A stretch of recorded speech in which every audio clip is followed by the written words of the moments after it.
সবাইকে স্বাগত জানাচ্ছি আমি রাসেল, আমার সঙ্গে রয়েছে মাসুম এবং আজকে অতিথিরা।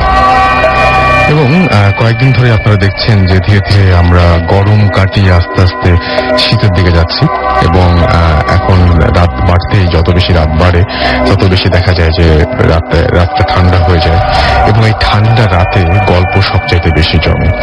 সামনে তো ঈদ আসছে, তার আগে আছে পুজো, সুতরাং আপনারা নিশ্চয়ই অনেকে ঢাকা ছাড়বেন, অনেকে হয়তো আপনাদের নিজেদের এলাকা ছেড়ে যাবেন গ্রামের বাড়িতে, সেখানে ঈদের ছুটি কাটাতে, পুজোর ছুটি কাটাতে। সুতরাং সেই সমস্ত জায়গায় যে সমস্ত ঘটনাগুলো আছে সেই ঘটনাগুলো আমাদের কাছে পাঠিয়ে দিতে পারেন চাইলেই। এবং আমার মনে হয় যে আপনাদেরকে ইমেল অ্যাড্রেসটা আরো একবার জানিয়ে দেওয়া উচিত শুরুতেই। এবং আমাদের ইমেল অ্যাড্রেসটা হচ্ছে bhootfm@radio40.fm, which is bhootfm@radioforti.fm।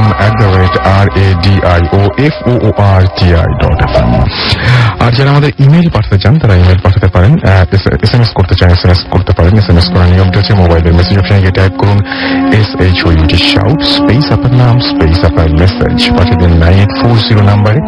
জানিয়ে দিন আপনার ঘটনা এবং কেমন লাগছে আমাদের এই ভূত এফএম এবং কি করলে আরো বেশি ভালো হতো, কি করা যেতে পারে। আপনাদের মূল্যবান মতামতগুলো আপনারা আমাদেরকে জানিয়ে দিতে পারেন। যাই হোক, অনেকেই এখানে এসে উপস্থিত হয়ে তাদের ঘটনা শেয়ার করেন, এরকম অনেকে আজকে আছেন যারা তাদের ঘটনা শেয়ার করবেন। আবার অনেকে আছেন যারা এখানে এসে ঘটনা শেয়ার করার সুযোগ থাকে না, অনেক ইচ্ছা সত্ত্বেও পারেন না, কারণ কেউ হয়তো দেশের বাইরে আছেন, কেউ হয়তো আছেন ঢাকার বাইরে, অনেক সময় আসা সম্ভব হয় না অত দূর থেকে। তারা ইমেল করে আমাদের ঘটনা পাঠান, সেরকম একটা ইমেল পড়ব আমি। এবং আমাদেরকে যিনি ইমেল করেছেন তিনি লিখেছেন যে রাসেল ভাইয়া, আমি জানি আপনি সব সময় ভালোর দলে, তাই কেমন আছেন জানতে চাইলাম না।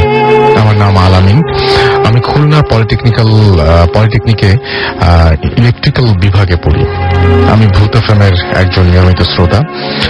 আজ আমি আপনার সাথে একটি ঘটনা শেয়ার করব। আমার পক্ষে আপনাদের অফিসে যাওয়া সম্ভব নয়, তাই ঘটনাটি আপনি পড়ে শোনালে খুব খুশি হব। তাহলে সরাসরি ঘটনায় চলে আসি। ঘটনাটা গত বছরের গ্রীষ্মের ছুটিতে বাড়িতে বেড়াতে গেছি। জায়গাটা বরগুনা। আমি যেদিন বাসায় পৌঁছালাম তার কয়েকদিন পরের ঘটনা। আমাদের এলাকায় হাফিজ নামে একজন লোক থাকতেন। লোকটা ছিল খুবই বদমেজাজি আর রাগী। সবার সাথেই তার ঝগড়া লেগেই থাকতো। এমনকি নিজের ভাইয়ের সাথেও জমি সংক্রান্ত ব্যাপারে অনেক দিন যাবৎ তার ঝগড়া লেগেছিল। হয়তো এত শত্রু থাকার কারণেই কে বা কারা এক রাতে বাজার থেকে আসার সময় তাকে মেরে ফেলে। গ্রাম অঞ্চলের খুন, তাই পুলিশ এসে লাশটাকে পোস্টমর্টেমের জন্য লাশ কাটা ঘরে পাঠাতে চাইল। রাস্তা ভয়াবহ খারাপ থাকায় কোনো গাড়ি পাওয়া গেল না। শেষমেশ এক ভ্যান গাড়ি চালককে তারা রাজি করাতে পারল লাশটা নিয়ে যাওয়ার জন্য। ভ্যান চালক ছিল জোয়ান এবং সে বেশ শক্তিশালী মানুষ, তাই ভয় ভীতি তেমন একটা তার ছিল না। লাশ কাটা ঘরটা মোটামুটি ভালোই দূরে, আর যাওয়ার পথেও রাস্তায় একটা জঙ্গলের মতো জায়গা পড়ে। লাশ নিয়ে পরিবারের লোকদের কান্নাকাটি বিলাপের কারণে রওনা হতে সন্ধ্যা হয়ে গেল। অনেকেই লাশ এত রাতে নিয়ে যেতে না করলেও ভ্যান চালক পাত্তা দিল না। নিজের সাহস দেখানোর জন্যই তখন সে রওনা হলো। বলা বাহুল্য, এত রাতে তার সাথে যাওয়ার মতো তেমন কেউ উপস্থিত ছিল না, তাই সে একাই রওনা দিল লাশ নিয়ে। গল্পের বাকি অংশটুকু ভ্যান চালকের মুখ থেকে শোনা এবং তার জবানবন্দিতে যে যা শুনতে পারলাম তা নিজের ভাষায় লিখতে চেষ্টা করছি। নুরু ভাই, ভ্যান চালক, রওনা হবার 30 মিনিটের মধ্যে অন্ধকার হয়ে গেল। তখন তিনি একটা হারিকেন জ্বালিয়ে সেটা ভ্যানের সাথে ঝুলিয়ে দিলেন। যারা গ্রামগঞ্জে গেছেন তারা হয়তো বা দেখেছেন, যারা শহরে থাকেন তারা তো প্রায় কিছুই দেখেনি না। যাকে মূল ঘটনায় ফিরে আসি। সেদিন পূর্ণিমার রাত ছিল, তাই রাস্তা একদম ধবধবে দেখা যাচ্ছিল। তো সেই জঙ্গলের পাশাপাশি আসা মাত্রই নাকি বাতাস নাকি অন্য কোনো উপায়ে কে জানে হারিকেনটা নিভে গেল। নুরু ভাই ভ্যান থেকে নেমে আবারও হারিকেন জ্বালানোর চেষ্টা করলো, কিন্তু জোর বাতাস বারবার ম্যাচের কাঠি নিভিয়ে দিচ্ছিল। যখন নুরু ভাই ম্যাচের কাঠি জ্বালানোর চেষ্টা করছিলেন তখন হঠাৎ ওনার মনে হলো লাশটা যেন খানিকটা নড়ে উঠল। গ্রাম্য কুসংস্কারে আক্রান্ত হলেও নুরু ভাই ছিলেন বিরাট সাহসী লোক, তাই তিনি মনকে সান্ত্বনা দিলেন যে ও কিছু না, শুধুই মনের ভুল। কিন্তু তবুও তার মনের মধ্যে একটা খটকা রয়ে গেল।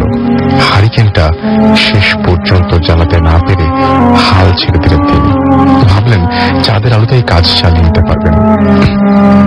রাস্তাঘাট চাঁদের আলোতে পরিষ্কার দেখা যাচ্ছে, তাহলে আর বাড়তি আলোর দরকার কি? ফ্যান চালিয়ে কিছু দূর যাওয়ার পর হঠাৎ ওনার খটকা লাগলো। পিছনে লাশটার নড়াচড়ার আওয়াজ পাওয়া যাচ্ছে যেন। মনে হলো পাশ ফিরে শুলো লাশটা। নুরু ভাই পাত্তা দিলেন না, ভ্যান চালাতে লাগলেন। বাইরে যতই সাহসী ভাব দেখান, আসলে ভেতরে ভেতরে তখন ঠিকই ভয় ঢুকে গেছে। আর কিছু দূর যাওয়ার পরে তার মনে হলো লাশটা যেন উঠে বসেছে আর কষ্ট করে টেনে শ্বাস নেওয়ার চেষ্টা করছে। তিনি সাথে সাথে পেছনে ফিরে তাকিয়ে দেখলেন এবার আর ভুল নয়, আসলে লাশটা উঠে বসেছে। লাশের ওপর থেকে কাপড়টা সরে গেছে, চাঁদের আলোয় পরিষ্কার দেখা যাচ্ছে মুখখানি, চোখের মাঝখানটায় বড় গর্ত, আর মুখটা যেন কেউ অ্যাসিড দিয়ে ঝলসে দিয়েছে। ওটা দেখে নুরু ভাইয়ের কাঁপাকাঁপি শুরু হয়ে গেল। ভ্যান থেকে নেমে যেই দৌড় দিতে যাবেন, অমনি দেখলো লাশটা তার সামনে রাস্তায় পড়ে আছে, আড়াআড়ি ভাবে পথ আটকে। এটা দেখে পিছনে তাকিয়ে সে দেখলো লাশটা ভ্যান নেই, এবং উনি আর সহ্য করতে পারলেন না। ভয়ে দিকবিদিক জ্ঞান হারিয়ে দৌড় মারলেন। কোন দিকে যাচ্ছেন তাতে তার কোনো হুঁশ নেই, কেবলই মনে হতে লাগলো পেছনে কেউ যেন একজন দৌড়িয়ে আসছে। সে দৌড়ের স্পিড বাড়িয়ে দিল। এভাবে কিছু দূর ছোটার পর সে দূরে আলো দেখে সেদিকে রুদ্ধশ্বাসে দৌড়াতে লাগলো। আলোটা আসছিল একটা বাড়ি থেকে। নুরু ভাই দৌড়ে একটা বাড়ির দরজায় ধাক্কা খেয়ে অজ্ঞান হয়ে পড়ে গেলেন। শব্দ শুনে বাড়ির লোকজন বের হয়ে এলে নুরুকে অচেতন অবস্থায় পাওয়া যায়। সেবা যত্ন করার পর নুরু ভাইয়ের জ্ঞান ফেরে। তার মুখে ঘটনার বিস্তারিত বিবরণ শুনে বাড়ির জওয়ানরা মিলে বের হয় লাঠি সোটা নিয়ে। কিন্তু নুরু ভাইয়ের দেখানোর মতো জায়গায় গিয়ে দেখা গেল কিছুই নেই। শুধু দেখা গেল যে জায়গাটা নুরু ভাই লাশটাকে শুয়ে থাকতে দেখেছিল, সেই জায়গাটা কেমন যেন উঁচু হয়ে আছে। আমি নিজেও পরে জায়গাটায় গিয়েছিলাম এবং দেখেছি অনেকটা স্পিড ব্রেকারের মতো। গল্পটা এখানে শেষ হয়ে যেতে পারত, কিন্তু আরেকটু ঘটনা বাকি রয়ে গেছে। এর পরের বার যখন আমি বাসায় যাই, তখন শুনি যে রাস্তার মাঝখানে উঁচু জায়গা থাকায় বেশ সমস্যা হচ্ছিল। তাই রাস্তা কেটে জায়গাটা সমান করে দেয়া হয়। কিন্তু এর পরদিনই আবার জায়গাটা উঁচু হয়ে যায়। আবারও গ্রামবাসী মিলে জায়গাটা কেটে সমান করে দেয়। কিন্তু কিছুদিন পর আবারও সেই জায়গাটি আগের মতো উঁচু হয়ে যায়। এরপর গ্রামের সকলের উপস্থিতিতে একটা বড় গর্ত খোঁড়া হয়। সেখানে হাফিজ নামের একজন লোকের পচা গলা লাশ পাওয়া যায়। পরে তাকে ঠিক মতন দাফন করা হয়েছিল, আর রাস্তাটাও আর কখনো উঁচু হয়নি। তো এই ছিল ঘটনা, এবং এই ঘটনাটি যিনি পাঠিয়েছেন আপনি আপনাদের নাম বলেছি যে তিনি বলেছেন যে তিনি খুলনা পলিটেকনিক ইনস্টিটিউটে তিনি পড়ছেন, এবং সেখান থেকে তিনি ঘটনাটি পাঠিয়েছেন। তো আপনাকে অনেক ধন্যবাদ আপনার ঘটনা পাঠানোর জন্য। আপনার জীবনে হয়তো এরকম ঘটনা আছে, সেই ঘটনাগুলো আমাদের কাছে পাঠিয়ে দিন। এবং আমাদের ঘটনা পাঠানোর অ্যাড্রেসটি আরো একবার বলে দিচ্ছি, bhuteFM@radiofurti.fm। যারা স্টুডিওতে আসতে চান এবং স্টুডিওতে এসে সরাসরি ঘটনা শেয়ার করতে চান, তাদের যেটা করতে হবে সেটা হচ্ছে যে ঘটনার সাথে অবশ্যই নাম, ঠিকানা এবং ফোন নাম্বার পাঠিয়ে দিতে হবে।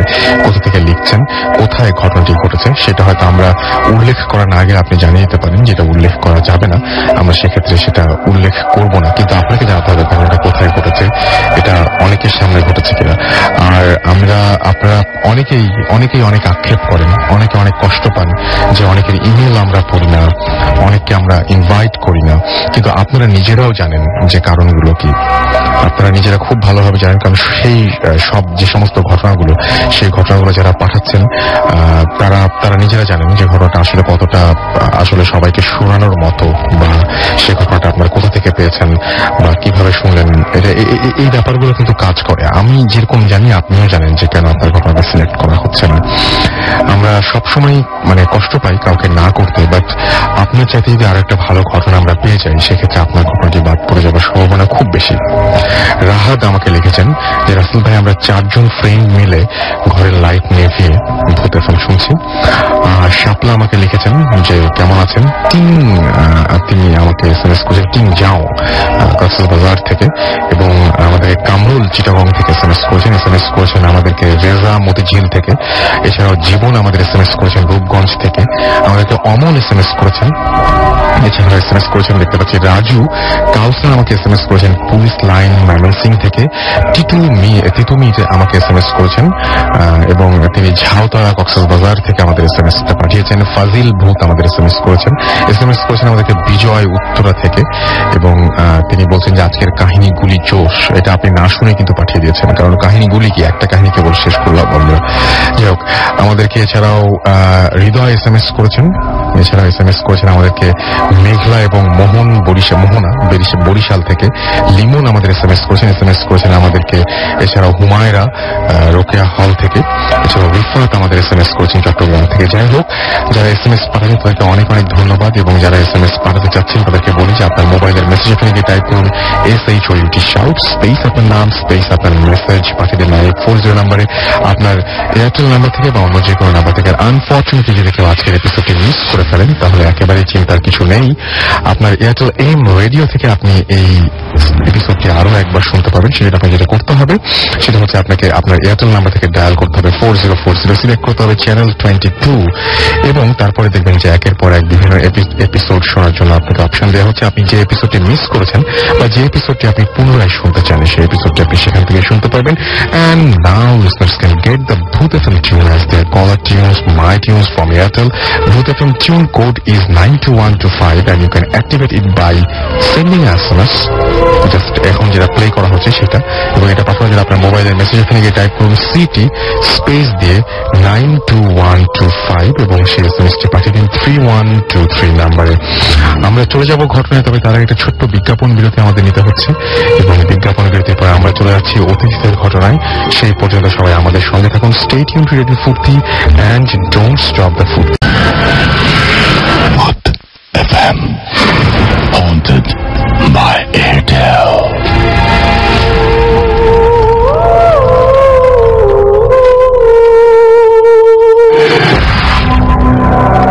শুনছেন সবসময় রেডিও ফুর্তি, আর ঘড়িতে সময় এখন রাত 12:15। আমরা ভূত এফএমের একটা ঘটনা শুনিয়েছি অলরেডি, এবং আমরা বলেছিলাম যে গেস্টের কাছে আবারও ফিরে যাব আমরা, এবং প্রথমবারের মতো গেস্টের কাছে যাব।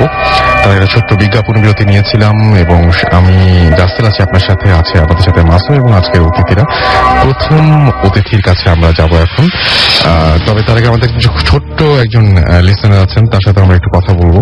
একদম ছোট একজন লিসেনার আছে, তোমার নামটা বলবো একটু? Hello, my name is Tanisha. Okay, so তোমার বাবা আজকে ঘটনা বলবেন, রাইট? Yes. তো বাবাকে কি তুমি নিয়ে এসছো সঙ্গে করে? হ্যাঁ। কোন ক্লাসে পড়ো তুমি? ক্লাস 3 তে।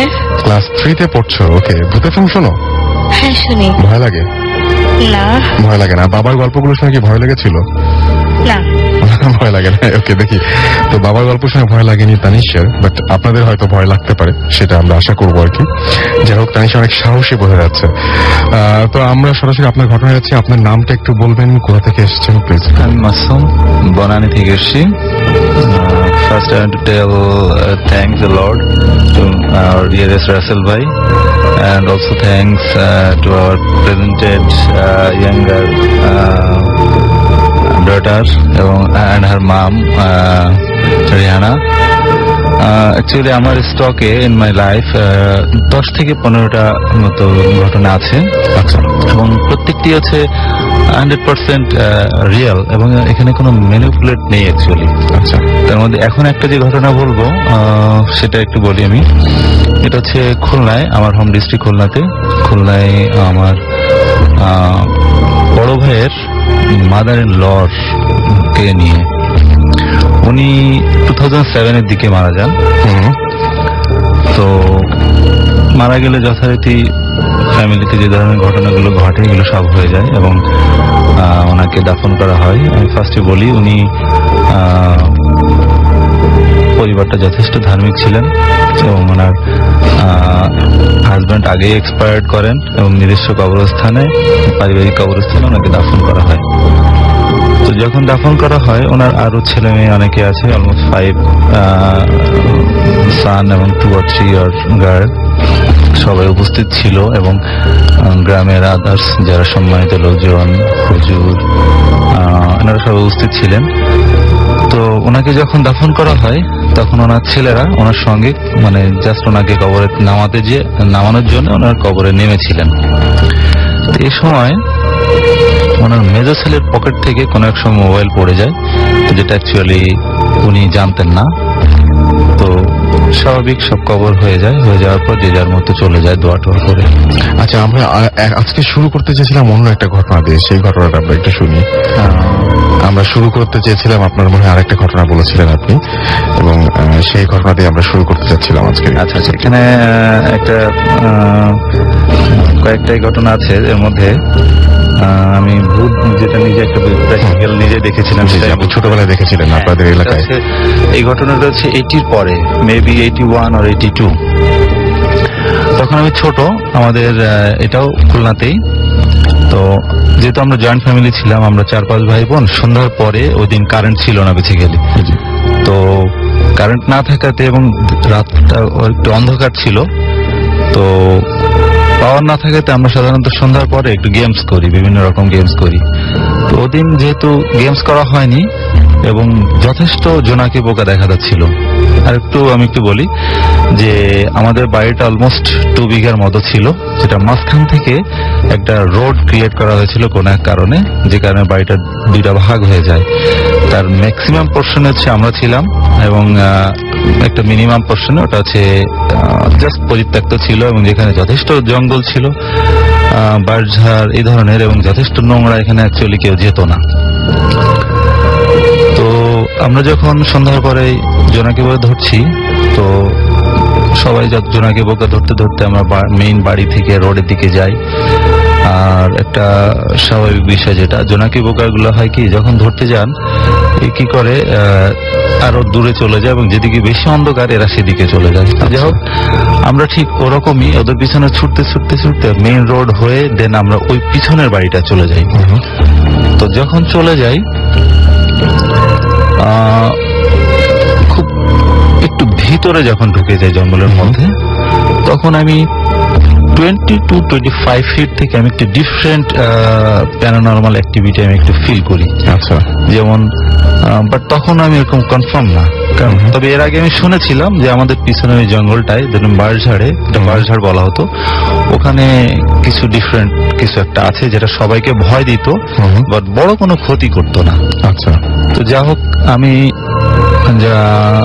জোনাকি পোকা সবাই ধরতে ধরতে যখন একটু ভিতরে চলে যাই, তখন জাস্ট 20 ফিটের মতো যখন চলে আসি, তখন দেখি অলমোস্ট 9 to 10 ফিটের মতো হাইট, বেশ হেলদি, শর্ট ড্রেস পরা। দ্যাট মিনস আমি এটাকে সিমিলারেশন করব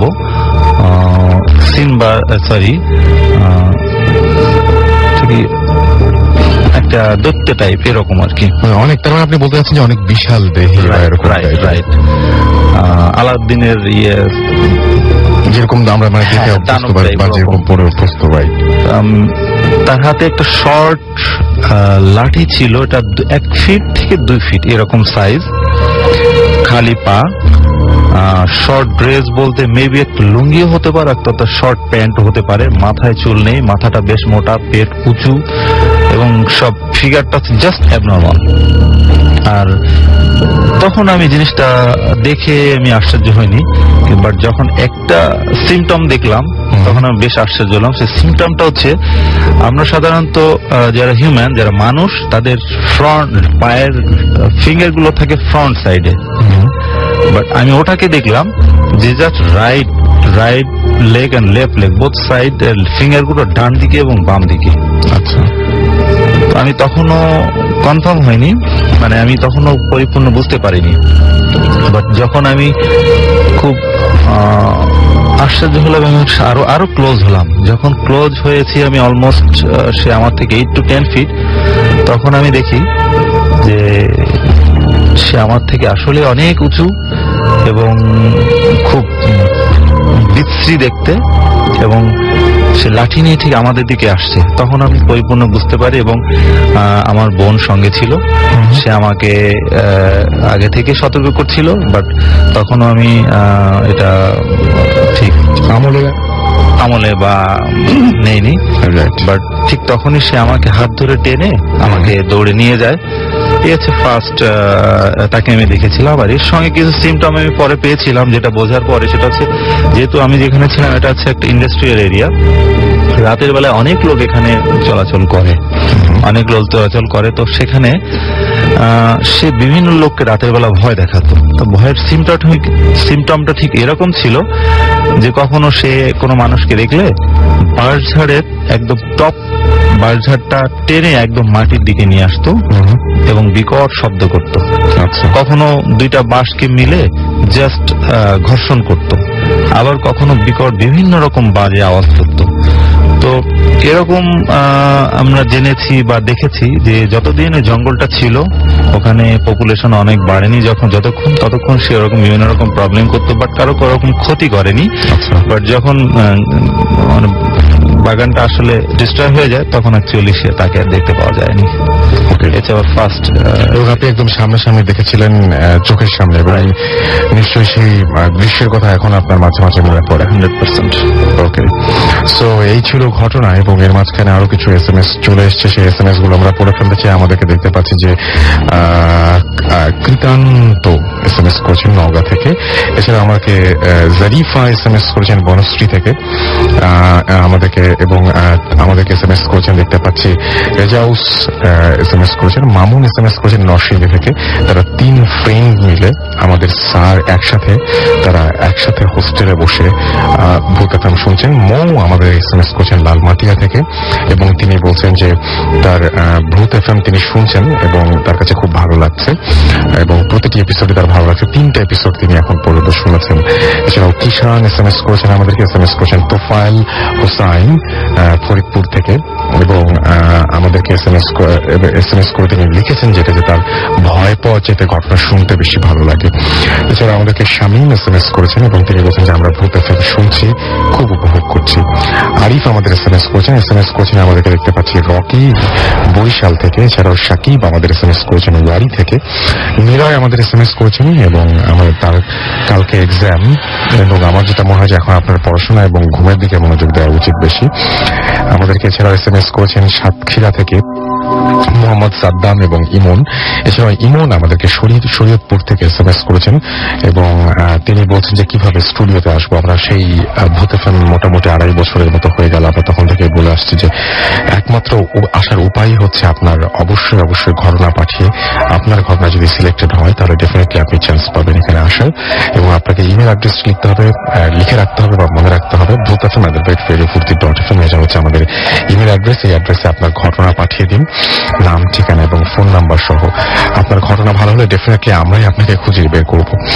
আচ্ছা, এছাড়া আমাদেরকে জাহিদ SMS করেছেন আব্দুল্লাহপুর থেকে, আমাদেরকে SMS করেছেন। এছাড়াও দেখতে পাচ্ছি রাফি, এছাড়াও আমাদেরকে মুস্তাফিদ SMS করেছেন, রেজা মতিঝিল থেকে আমাদের SMS করেছেন, জিকু আমাদের SMS করেছেন বসুন্ধরা থেকে, এবং আমাদেরকে তিনি বলছেন যে রাতে তিনি ঘুমানোর সময় তার বেডের নিচে সাউন্ড পান। আচ্ছা, এই ঘটনাটা আপনি ডিটেল লিখে পাঠান, আমাদেরকে ইমেল করে পাঠান। যদি ঘটনা ভালো হয় ডেফিনেটলি আপনার ঘটনা আমরা শেয়ার করবো, বা আপনি এসে শেয়ার করার সুযোগ পাবেন।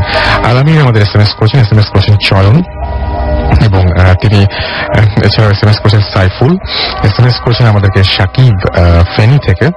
এছাড়াও আমাদের SMS করেছেন মোহাম্মদ আজিম, এবং এছাড়াও আমাদের SMS করেছেন বিভাস, SMS করেছেন আমাদেরকে পাপড়ি ভূতের গলি থেকে, এবং SMS করেছেন, এবং তিনি অরফেন মুভিটা কিছুক্ষণ আগে দেখেছেন। হ্যাঁ, অরফেন একটা অসাধারণ মুভি, এবং এটা হরর। আমার খুবই কিছু প্রিয় মুভির মধ্যে, হরর ফিল্মের মধ্যে এটা একটা, এবং খুবই অসাধারণ একটা মুভি। আমাদেরকে অনেক SMS করেছেন আমাদেরকে রিন্তু, এছাড়াও SMS করেছেন আরো অনেকেই। যারা SMS পাঠাতে চান তারা SMS পাঠানোর নিয়মটি বলে দিচ্ছি। মোবাইলের মেসেজ অপশনে গিয়ে টাইপ করুন SHOUT শাউট, স্পেস আপনার নাম, স্পেস আপনার মেসেজ, আর পাঠিয়ে দিন 9840 নাম্বারে। আমরা চলে যাব আমাদের পরবর্তী ঘটনায়, আমাদের পরবর্তী গেস্টের কাছে, এবং তারও কিছু ঘটনা রয়েছে, সেই ঘটনাগুলো আমরা এখন শুনবো। আপনার নামটা প্রথমে বলবেন এবং কোথা থেকে এসছেন। আমি ইয়াসিন আহমেদ মুন্না, আমি আসছি রামপুরা থেকে। আচ্ছা, আর রাসেল ভাই, প্রথমে আপনাকে ধন্যবাদ দিচ্ছি। আমাদের কাউকে ধন্যবাদ দিতে হবে না, আপনি ঘটনাটা শুরু করুন। আচ্ছা, আমার ঘটনাটা একটু বড়। সেটা হচ্ছে 2004 থেকে কন্টিনিউ করে আসতেছে এখন পর্যন্ত। সেটা হচ্ছে যে আমরা 2004-এ যখন আমি ক্লাস 9-এ পড়ি, তখন আমি আমাদের একটা বাসাতে শিফট করি। তো ওই বাসার কিছুদিন যাওয়ার পরে আমার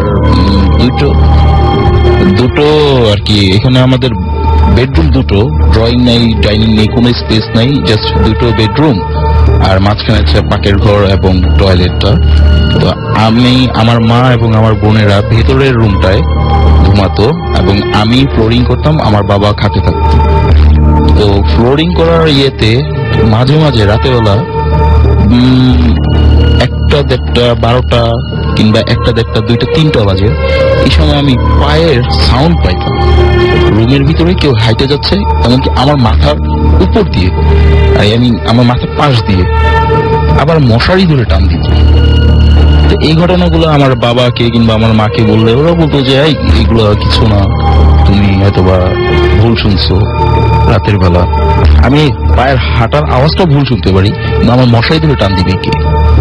এত রাতে বেলা তো কেউ দাঁড়ায় থাকে না মশারি টান দেওয়ার জন্য। যাই হোক, তো ওই বাসার ছাদটা 2তলা বাসা, ওই বাসার ছাদটা ছিল এরকম যে কোনো রেলিং ছিল না, আর একটা নারিকেল গাছ, তার নিচে দুটো আর কি ইটা দিয়ে একটু উঁচু করে দুটো লোহার মোটা মোটা পাত দিয়ে ওইখানে একটা গাজি পানির ট্যাঙ্ক বসানো, আর দুই পাশে একটু জায়গা আছে বসার মতো। ওইখানে আমি প্রতিদিন সন্ধ্যায় যা বসতাম, এমনকি রাত পর্যন্ত, 8টা 9টা পর্যন্ত। এটা হ্যাবিটে পরিণত হয়ে গেছে। তো একদিন আমি ওইখান থেকে, ছাদ থেকে নিচে আসার পরে আমার মা বলতেছে যে তুমি আর ছাদে যাও না। তো আমি কারণ জিজ্ঞেস করে তো উনি আমার সাথে রাগারাগি গেল, বাট আমার রাগের কাছে উনি হার মেনে গেল।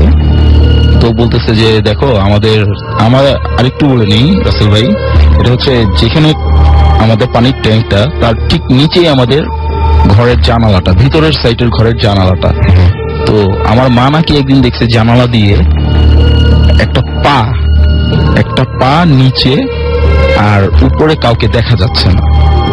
2তলা থেকে তো কেউ যদি পা ঝোলায়, মোস্ট প্রবাবলি 1 ফিট যাবে, কিন্তু নিচতলা পর্যন্ত তো যাবে না। কিন্তু আমার মা ওটা দেখছে। তো আমি এগুলার আমলে নিইনি, আমি আমার মতো যাইতাম।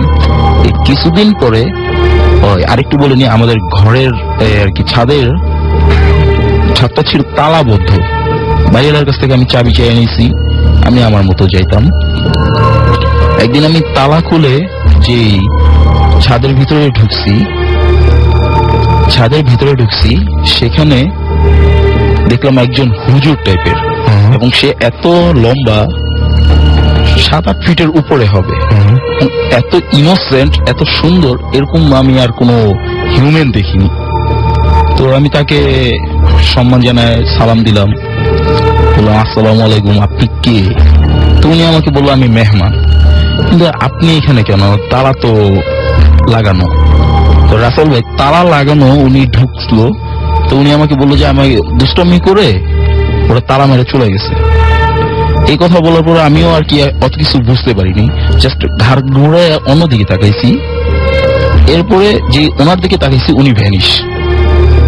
1-1.5 সেকেন্ড আমি একদম স্টপ হয়ে গেছি। এরপরে এত দ্রুত আমি ছাদ থেকে নিচতলায় নামছি। এর ভিতরে যদি ওই লোকটা কোনো 3টা ফ্যামিলি, ওই বাসায় কোনো ফ্যামিলিতে যদি ঢুকতো, আমার বাসায় তো নাই, আরো 2টা ফ্যামিলি যদি কোনো বাসায় ঢুকতো উনি, অ্যাটলিস্ট আমি দরজাটা নড়ার আওয়াজ পাইতাম। কিংবা আমি যখন গেটের বাইরে গেলাম, ডানে বামে তাকালাম, আমি তাকে দেখতে পাইতাম, কিন্তু নাই। এরপরে থেকে আমি আর ছাদে ওঠাটা একটু বন্ধ করছি, তবে যাইতাম মাঝে মাঝে সকাল টাইম, সন্ধ্যার সময় আর যাইতাম না। তো ওইখানের পরে, ওই ঘটনার পরে দেখা গেছে আমার অনেকগুলো ঘটনা ঘটছে, যেগুলো থেকে আমি বাইচা ফিরছি। কিভাবে ফিরছি জানি না। তার ভিতরে একটা ছোট্ট একটা ঘটনা বলি। ওই বাসা থেকে আমরা একটা বাসায় শিফট করছি, আরেকটা নিচতলায়। ওইখানে আমি একদিন রাতের বেলা একা একা শুয়ে আছি।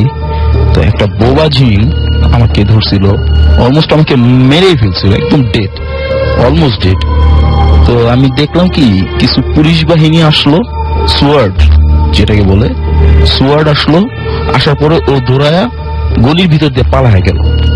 তো আমাকে বলতেছে যে এরা যদি কেউ কখনো আসে তাহলে আমাকে ফোন নাম্বার দিয়ে গেল, বললো যে আমাদের সাথে কন্ট্যাক্ট করতে, আমরা ধরবো। আচ্ছা, আপনি একটা ঘটনা বলেছিলেন যে কয়েকদিন আগে আপনার বোনের সাথে একটা ঘটনা ঘটেছিল। হ্যাঁ, এটা সিরিয়ালি আসি আমি, সিরিয়ালে আসি, কিন্তু আমি আপনাকে বলছি যে ওই ঘটনাটা একটু যদি শুনতাম আমি। আচ্ছা, সেটা হচ্ছে যে আমার বোন তো একটু অসুস্থ আছে, সেটা তো বলছি আপনাকে। তা আমি কয়েকদিন আগে আমাদের এখনকার বাসার শেপটা হচ্ছে এল এর মতো, কিন্তু পুরো এল না, এল এর মাথাটা তো এইভাবে বাইকে এসে এইভাবে গেছে, তো ওটা হচ্ছে একটু শর্ট। তো ওইখান থেকে দাঁড়াইলে আমাদের পরের 2টা রুম দেখা যায়। তো আমি আর আমার ছোট বোন টিভি দেখতেছি, আমি দাঁড়ায় আছি, ও বসে আছে। তো আমার কাছে মনে হলো যে কে যেন পাশ দিয়ে সাত করে একটা চলে গেল। আমার জাস্ট আমাদের তো 90 ডিগ্রি অ্যাঙ্গেল তো দেখা যায় না, তবে 60 ডিগ্রি অ্যাঙ্গেলে যতটুকু ওরকম আর কি। তো আমি ওই দিকটা তাকায় রইলাম, 1 মিনিটও যায় নাই, এরকম সময় দেখলাম একটা কালো ছায়া আমার বোনের রুম থেকে পাকের ঘরের দিকে সরে গেল। আমি দেখে একদম আশ্চর্য হয়ে গেলাম, কিন্তু কাউকে কিচ্ছু বলিনি। এর কয়েকটা দিন পরে আমার বোন দুলাভাই শুয়ে আছে, তো আমার বোনের একটু টয়লেটে যাওয়ার প্রয়োজন হয়েছে। তো উনি যখন চোখটা মেলছে, ও না, এর মাঝখানে উনি দুঃস্বপ্ন দেখতেছিল। দুঃস্বপ্ন দেখে যখন চোখটা মেলছে, দেখে যে মানুষের শরীরের আকৃতি, বাট চেহারাটা হচ্ছে ব্যাঙের চেহারা। এটা দেখে ও প্রচন্ড রকম ভয় পাইছে। যখন ওর হাজবেন্ডকে ও খামচায়া ধরছে, তারপরে আর কি ওর হাজবেন্ড উঠে গেছে, আর উঠে যাওয়ার পরে দেখে যে ওর হাজবেন্ডের পাশ দিয়ে একটা ব্যাঙ মশারির ভিতরে লাফাচ্ছে। তো এটা তো সম্ভব না, একটা শহরের বাসায় যদি কোনো পুষ্কুনি নাই, কোনো ঝিল নাই, এখানে কিভাবে ব্যাঙ আসবে? একদম খড়খড় শুকনো একটা জায়গা, তাও আবার মশারির ভিতরে। যদিও আয়সা থাকে, কিন্তু মশারির ভিতরে তো ঢোকা সম্ভব না, কারণ শোয়ার সময় তো সবকিছু সাফ করে তারপরে পরিষ্কার করে শোয়। ওইখানে দেখতেছে একটা ব্যাঙ লাফাচ্ছে। তো উনিও মোটামুটি ভয় পাইছে। তারপর উনি ছায়া যে মশারি থেকে ব্যাঙটাকে নামাই দিল, এরপর ভ্যানিশ। এই ছিল আপনার ঘটনা। ওকে, আমরা আপনার কাছে আবার পরে আসছি। এবং আসলে সত্যি কথা বলতে যে ব্যাঙের যে ঘটনাটা বললেন, এই ঘটনাটা আমাদের আরো একজন বলবেন, তিনিও এরকম একটা ব্যাঙের শেপের কিছুটা দেখেছেন। এবং আমি এর আগে ইমেল পেয়েছি, এবং ইমেল পেয়ে আমি খুবই অবাক হয়েছি যে এরকম হয় কিনা, বা অনেকে শেয়ার করেছেন আমার কাছে। পরে হয়তো সেটা আপনাদের পর্যন্ত আসতে পারেনি বা আসেনি, বাট আমি দেখেছি যে অনবরত অনেকেই এই ঘটনাগুলো মানে এরকম ভাবে বলে যাচ্ছেন। যাই হোক, আমি আমাদের পরবর্তী ঘটনা যাচ্ছি। আমাদের সাথে যে প্রথম যিনি আপনাদের ঘটনা বলেছেন মাসুম ভাইয়ের কাছে আমরা আবারও যাচ্ছি, এবং তার নেক্সট ঘটনাটা আমরা শুনবো। এই ঘটনাটা কোথায় ঘটেছিল মাসুম ভাই আপনার? আমি যেটা বোবায় ধরার এটা বলি, আমি এটা হতো কি, আমি ছোটবেলায় যখন স্কুল লাইফ 80 to 89 এই সময়টা সেভারাল টাইমস আমাকে বোবায় ধরতো। তো সাধারণত সবাই যেটা কম বেশি এক্সপিরিয়েন্স থাকে যে বোবায় যখন ধরে অনেক কষ্ট হয়, বাট দোয়া টোয়া পড়ার পরে এটা রিলিজ হয়। তো আমি যেটা যতবারই ধরেছে প্রায় 100 to 150 টাইমস, বাট এর মধ্যে 2টা টাইমস আমাকে খুব একটু ডিফারেন্ট ইমেজ এনেছে। সেটা হচ্ছে, ফার্স্ট হচ্ছে যে একবার আমি মনে আছে 8টা বা সামথিং বাজে, ঘরে লাইট জ্বলছে, আমার ঘরে বাবা মা এবং 2 ভাই আছে। আমি জাস্ট বেডে কোন রকম শুয়ে আছি, আমি পুরো জেগে আছি, চোখটা শুধু বন্ধ। এর মধ্যে ঠিক তখনই সে আমাকে ধরলো। তো যা হোক, যথারীতি তাকে অনেক কষ্ট করে বা দোয়াটা পড়া করে সে রিলিজ হলো। কিন্তু একটা এন্ড অফ মোমেন্টে একটা যে ঘটনা বলবো, যেটা আমাকে খুব বিস্মিত করেছে, এবং এর পরে সে আমাকে আর কখনো অ্যাকচুয়ালি টাচ করেনি। সেটা হচ্ছে মেবি এটা 89 এর দিকে, রাত 12টা সামথিং আমি শুয়ে পড়ি, এবং আমার বেডের সঙ্গে মেবি আমার ফ্রেন্ড অথবা কোন এক ভাই ছিল, এক্সাক্ট আমার মনে নেই। তবে রাত 12টা যখন আমি শুয়ে পড়লাম, উইদিন 10 মিনিটসের মধ্যে আমাকে সে ধরলো, এবং বেসিক্যালি তখন আমি কিন্তু ঘুম আসেনি, আমি তখন পুরো জেগে আছি বা চোখটা বন্ধ। তখন আমি ফিল করলাম সে ঠিক বুকের উপরে আমাকে চেপে আছে, এবং তার 2টো পা আমার ঠিক পেটের ঠিক নিচের দিকে, এবং দুটো হাত ছিল যেটা আমার ঘাড়ের কাছে চেপে ধরে আছে। আমি খুব কষ্ট পাচ্ছি, আমি নিঃশ্বাস নিতে পারছি না, কথা বলতে পারছি না। কারণ একটা জিনিস আমি জেনেছি, সেটা হচ্ছে বোবা যদি কখনো ধরে, তো আশেপাশে যদি কেউ জেগে থাকে তাকে টাচ করতে পারলে সে আর চলে যায়। বাট এমন অবস্থা, আমার পাশে যে শুয়ে আছে আমি তাকে টাচ করতে পারছি না। এদিকে আমি চিৎকার করছি, আমার চিৎকার কেউ শুনতেছে না। আমি চেষ্টা করছি উঠতে পারছি না। অবশেষে আমি দোয়া পড়ছি, তো দোয়া পড়লে অনেকক্ষণ দোয়া পড়ছি, সে যাচ্ছে না। তবে তখন আমি ডিফারেন্ট কিছু করার চিন্তা করলাম তার এই কষ্ট থেকে রিলিজ পাওয়ার জন্য। ইন দ্য টাইম আমি শুয়েছিলাম ঠিক চিত হয়ে, এবং বলেছি আমি হাত দুটি ছিল আমার পেটের নিচে। তো আমি ফিল করি আমার তর্জনী দুটি, তার একটা আঙুলে আমি টাচ করি এবং দু পায়ে টাচ করি, এবং আমি ফিল করি যে আমি তার পায়ের তর্জনীতে আমি টাচ করেছি। এবং তর্জনীটা ছিল মানুষের তর্জনী, বাট সামনে শেষের দিকে বেশ গোলাকৃতি, এবং আমার সর্বশক্তি দিয়ে তাকে তার নখের উপর আমি প্রচন্ডভাবে প্রেসার দেই এবং মানে চিমটি কাটার মতো চেপে ধরি। বাট বেসিক্যালি সে কষ্ট পাচ্ছিল না, কারণ আমার শক্তি অ্যাকচুয়ালি তার ছিল না। তারপরে আমি যতটুকু পারছি আমি চেষ্টা করছি, কিন্তু সে আমাকে আরো প্রেসার দিচ্ছে এবং আমাকে নিঃশ্বাস নিতে কষ্ট হচ্ছে। যাই হোক, এক পর্যায়ে সে ফিল করে যে আমি বোধহয় সামথিং কিছু করছি। পরে আরো দোয়া টোয়া করলে বা আমি চেষ্টা করলে এক পর্যায়ে সে চলে যায়। কিন্তু যখনই সে আমাকে ছেড়ে দেয় তখন আমি খুব ক্ষিপ্ত হয়ে যাই এবং তৎক্ষণাৎ আমি উঠে পড়ি। উঠে বসে অন্ধকার ঘরের মধ্যে শাউট করি জাস্ট এভাবে যে তুমি আমাকে অনেক জ্বালিয়েছ, অন্ধকারের মধ্যে কেন তুমি আসো? তোমার যদি ক্ষমতা থাকে, আমি জেগে আছি, আমি বসে আছি, তুমি এখন আসো, আমি দেখতে চাই তুমি কে।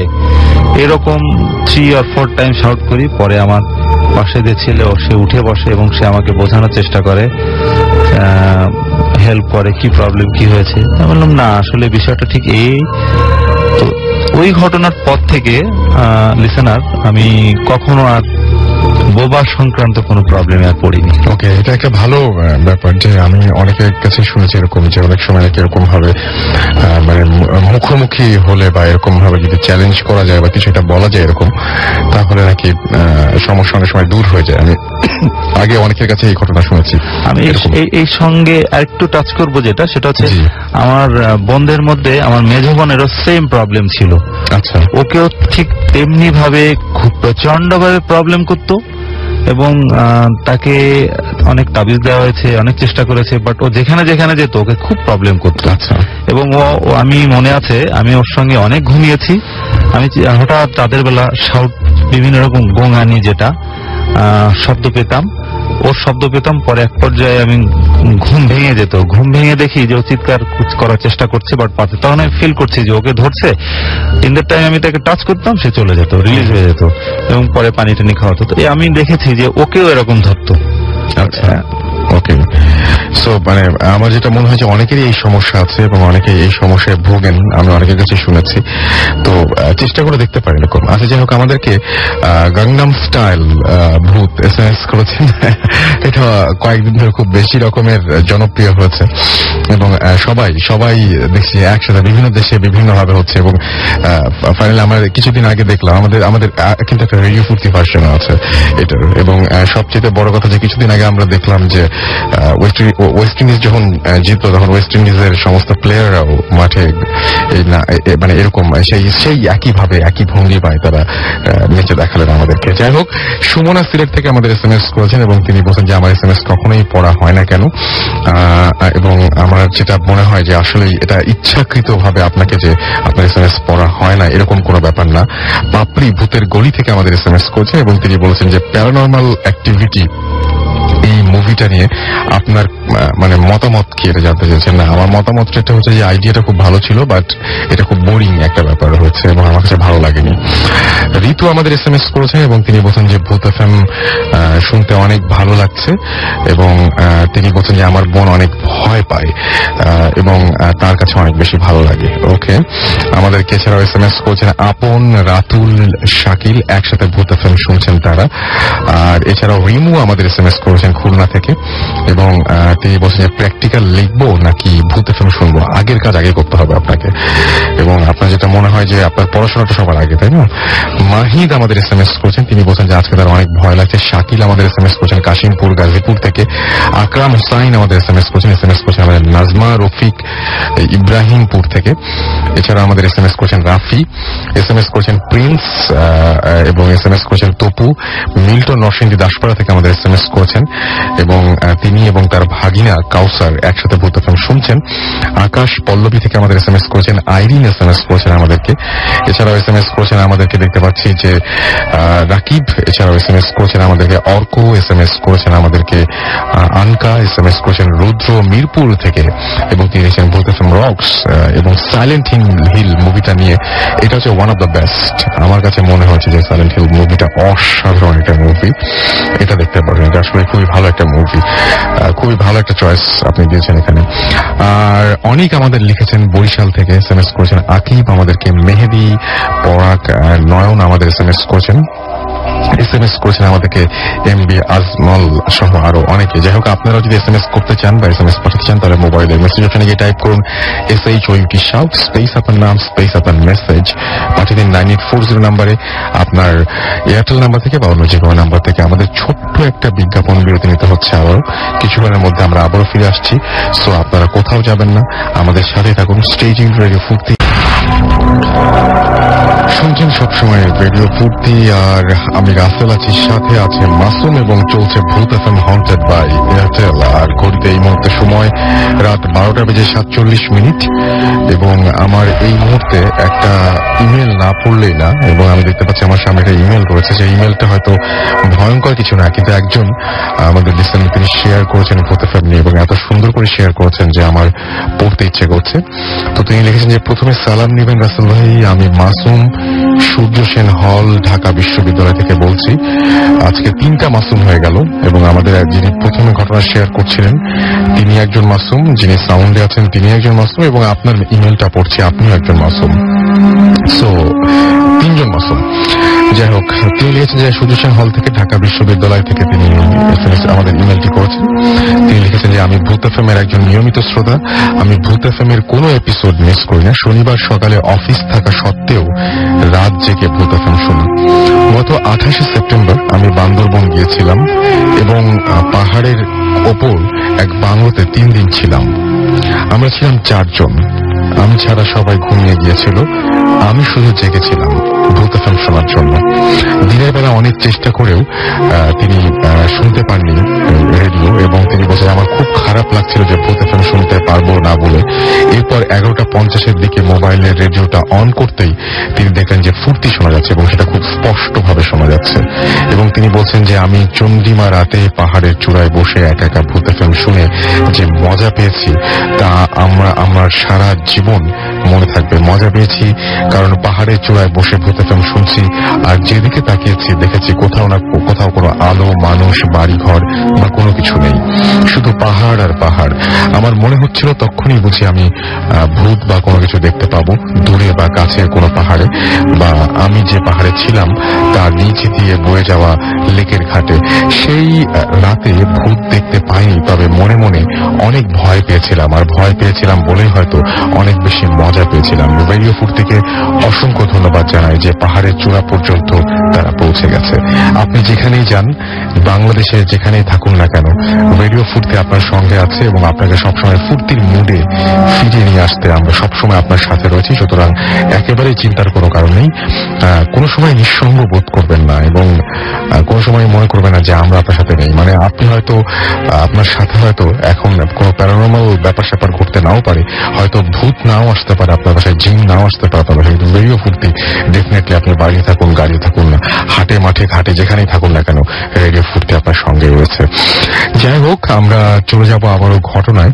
তো আমার কাছে যেটা মনে হয় যে আসলে সত্যি কথা বলতে যেটা যে সাধারণত দেখা যায় যে বাড়িতে এই মুহূর্তে যখন আপনি ভূত FM শুনছেন শুনেছেন, বা আপনি রাত্রেবেলা ঘুমাচ্ছেন, হঠাৎ করে ঘুম ভেঙে জেগে উঠলেন এবং দেখেন যে পর্দাটা সরে গেছে এবং আপনি গ্লাসের বাইরে যদি দেখেন যে একটা পা ঝুলে আছে, সেটা খুব ভয় লাগারই কথা। এবং সেরকম কোনো ঘটনা নিশ্চয়ই কেউ ঘটাতে চান না। কেউ হয়তো বাথরুমে গিয়ে খুঁজে পান না, মানে খুঁজতে চান না যে আজকে রাতের বেলায় মানে একদম ভয়ঙ্কর কিছু ঘটুক, আমি আয়নায় অস্পষ্টভাবে বা স্পষ্টভাবে কারো অন্য একটা চেহারা ভেসে উঠুক যাকে আমি কোনোদিন দেখিনি। বা আমি অবশ্যই চাই না যে এখন আমার ঘরে এমন একজন কেউ হাঁটাহাঁটি করুক যার সাথে আমার কোনো সম্পর্ক নেই বা পরিচিত না সে, এবং যার অস্তিত্ব সম্পর্কে আমি নিজেই সন্দেহ প্রকাশ করছি বা আমার সন্দেহ আছে, সেরকম ধরনের কাউকে আপনি নিশ্চয়ই চান না। কিন্তু আমারও এটা হয়েছে। আপনি যেরকম যে আমাকে মাসুম লিখছিলেন যে তিনি ভূত এফএম শুনছিলেন এবং পাহাড়ের বিভিন্ন জায়গায় খুঁজে বেড়াচ্ছিলেন যে সামনে যদি কোনো কিছু একটা ঘটে তিনি সেটা দেখার জন্য নিশ্চয়ই প্রস্তুত ছিলেন। আমি এটা অবশ্য খুব বেশি প্রস্তুত এই সময় থাকি নাই। আমি যখন কোনো যানবাহনে থাকি, সেটা বাস হোক, ট্রেন হোক বা প্লেন হোক, যেটাই হোক না কেন, তখন আমার জানালার বাইরে মনে হয় যে এখন তো কোনো সমস্যা নেই, এতগুলো যাত্রীর সঙ্গে একসাথে যাচ্ছি, বাইরে কিছু দেখলে খুব ভালো লাগবে এবং সত্যি দেখলে কোনো ক্ষতি হবে না। তো আমি আসলে মানে বাসে ঘুমাই না বা যে কোনো জার্নিতে আমি কোনো সময় ঘুমাই না, এবং না ঘুমানোর ফলে যেটা হয় সেটা হচ্ছে যে বাইরে তাকিয়ে থাকতেই হয়। এবং রাতের বেলা জার্নি যেটা হয় না কেন, যেটা যতবারই করছি আমি ভয়ঙ্কর কোনো কিছু আসলে দেখিনি। যাই হোক, দেখা গেল যে ট্রেনের হয়তো জানালা দিয়ে ভয়ঙ্কর কিছু দেখলাম না, কিন্তু একটু পরে টয়লেটে গেছি, তখন দেখলাম যে ভয়ঙ্কর কিছু একটা দেখে ফেললাম। এনিওয়েজ, এরকম ঘটনা তো ঘটতেই পারে। যাই হোক, আমরা আবারও মাসুম ভাইয়ের কাছে যাচ্ছি আপনার আরেকটা ঘটনা শোনার জন্য, এবং এই ঘটনাটা কোথায় ঘটেছিল একটু বলবেন আমাদেরকে। ধন্যবাদ রাসেল ভাই। এই ঘটনাটা ঘটেছিল খুলনাতে। তবে যে আমাদের এক বড় ভাই ছিল, উনি বেসিক্যালি ম্যান অফ যশোর, উনি সাংবাদিক ছিলেন, but right now he is expired. 1994 উনি এক্সপায়ার্ড হয়েছেন। উনি ওই সময় ঘটনাটা হচ্ছে 81-82 এই সময়কার। একটু বলি যে ওনার ফ্যামিলিও সেম ধার্মিক ছিলেন, ওনার মা যথেষ্ট ধার্মিক ছিলেন। তো রিলেশন কারণে উনি আমাদের এলাকায় আসতেন, খুলনাতে আসতেন, এবং ওই এলাকায় যথেষ্ট বন্ধু বান্ধব থাকাতে উনি মাঝে মাঝে আসতেন। তো হঠাৎ একদিন আসলেন। আসার পরে আমরা জানতে পারি যে উনি ওনার কাছে জিন আছেন এবং উনি জিন নিয়ন্ত্রণ করতে পারেন যখন চান।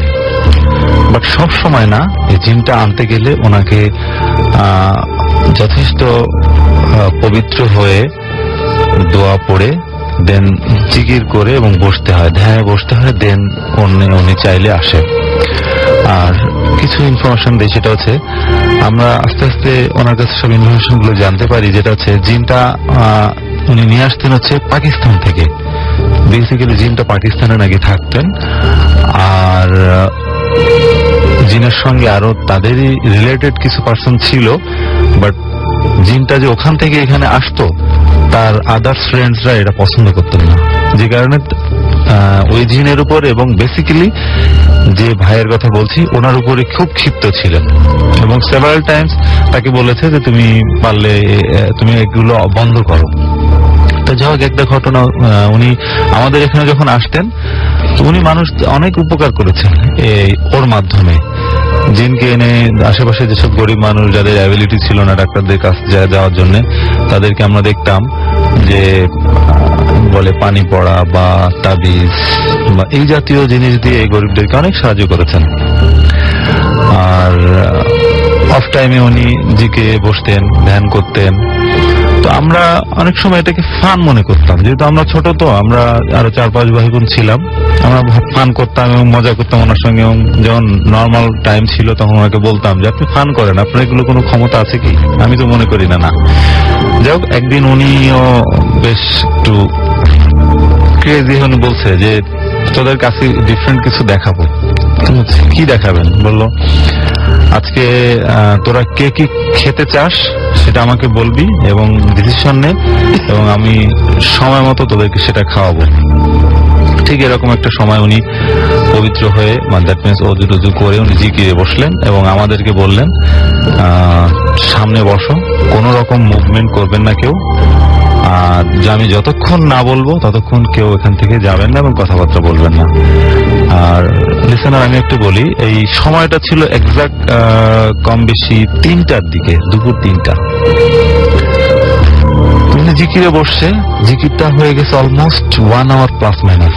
আমরা তখন ছোট, আমরা আসলে অ্যাকচুয়ালি বিরক্তির মধ্যে ধরে গেছে যে একটা লোক 1 ঘন্টার মতো কি করে, অ্যাকচুয়ালি কি সে ভুয়া? আমরা একজন আরেকজন ঠিক এই কথাগুলোই বলছি যে ওনার বলে আসলে কিছুই নেই, কিছুই করার ক্ষমতা নেই, এগুলো এমনি, চলো আমরা চলে যাই।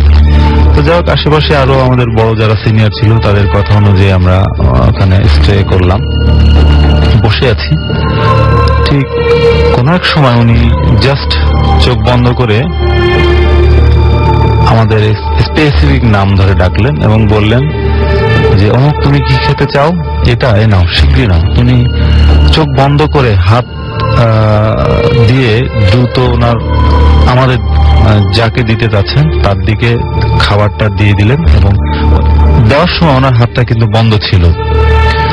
এবং যাকে দিলেন, স্ট্রেঞ্জ ব্যাপার যে এক্সাম্পল, আমি যদি চমচম খেতে চাই, এক্সাক্ট তাকে চমচম দেওয়া হচ্ছে, কিন্তু স্ট্রেঞ্জ হচ্ছে যে খাবারটা এত গরম ছিল যে উনি যখন দিচ্ছেন বা যে নিচ্ছে উনি এটা ধরতে পারছেন না, এত গরম।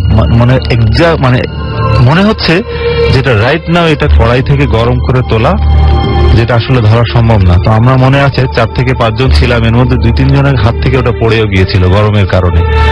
তো এরকম আমরা আরো আশ্চর্য হয়েছিলাম যে উনি যে ধরনের খাবার খাওয়াচ্ছেন এই খাবারটা বেসিক্যালি এই এলাকায় নেই।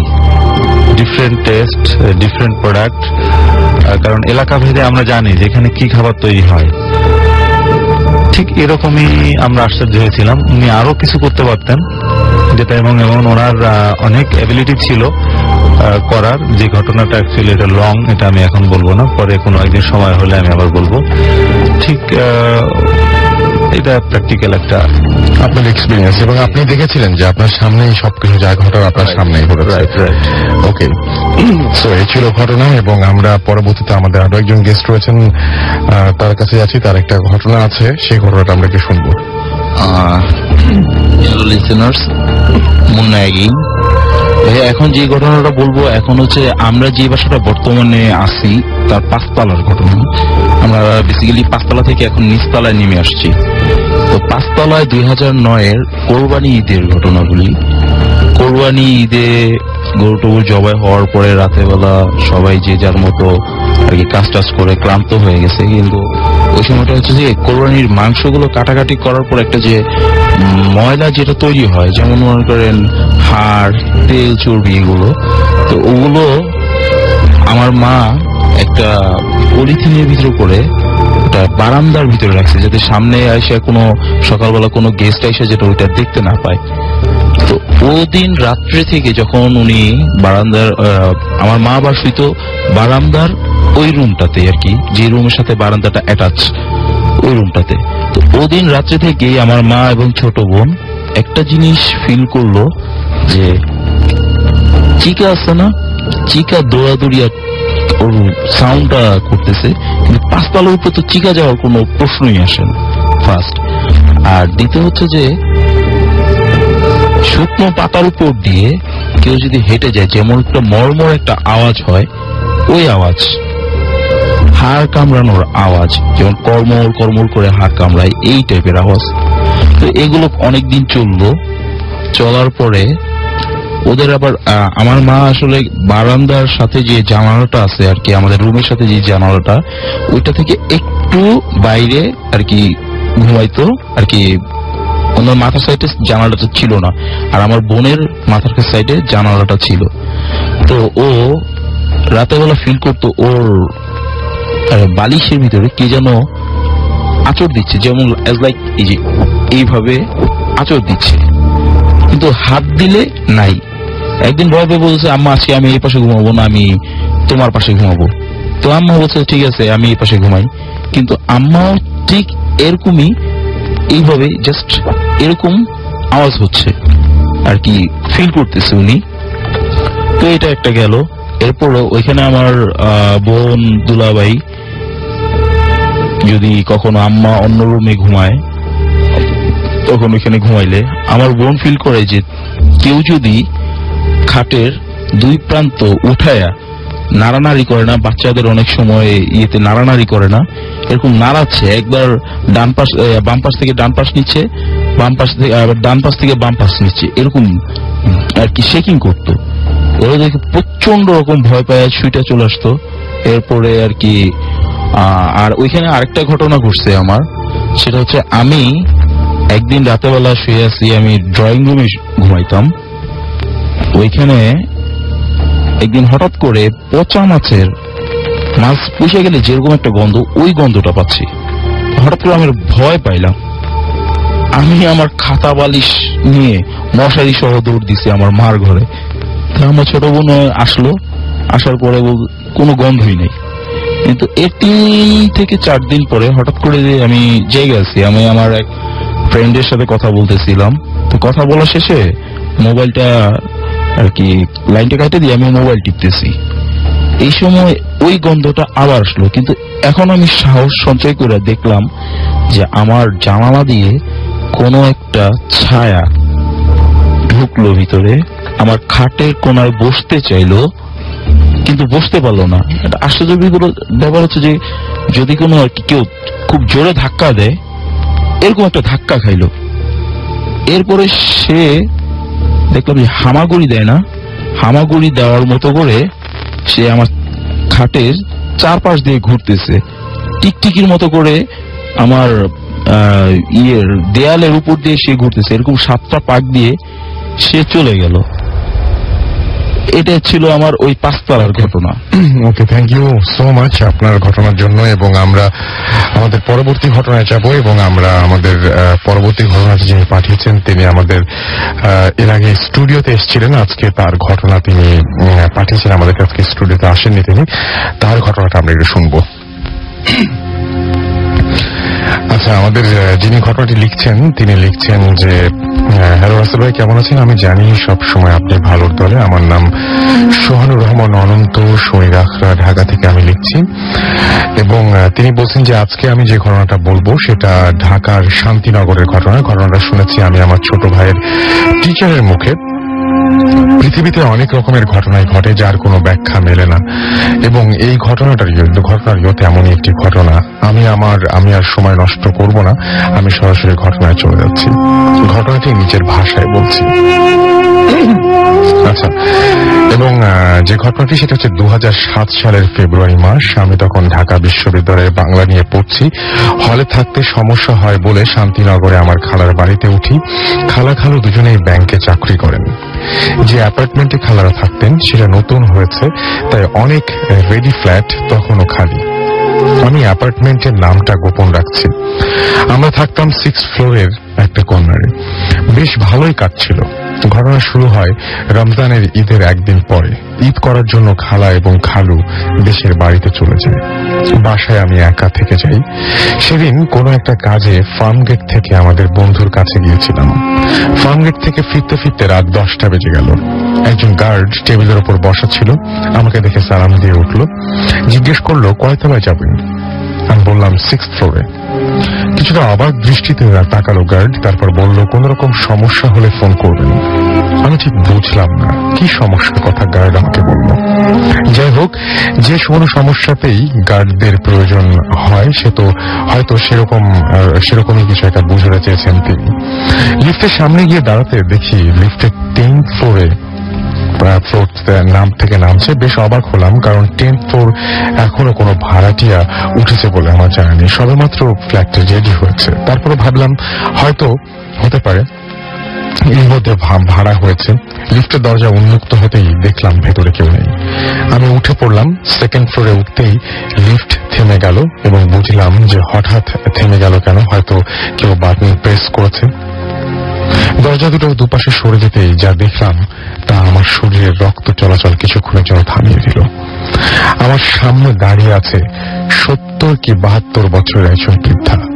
তার চুল, ভ্রু সবকিছু পেকে সাদা হয়ে আছে। মুখটা কালো রোগাটে, চোখ দুটো ভেতরে চলে গেছে। চোখের মনি কিছুটা সাদা হয়ে আছে। গায়ে দেয়া শাড়িটা পর্যন্ত সাদা। এবং হঠাৎ তাকালে মনে হবে যে কাফনের কাপড় পরা লাশটা এবং শাড়ির মাঝে ছোপ ছোপ দাগ।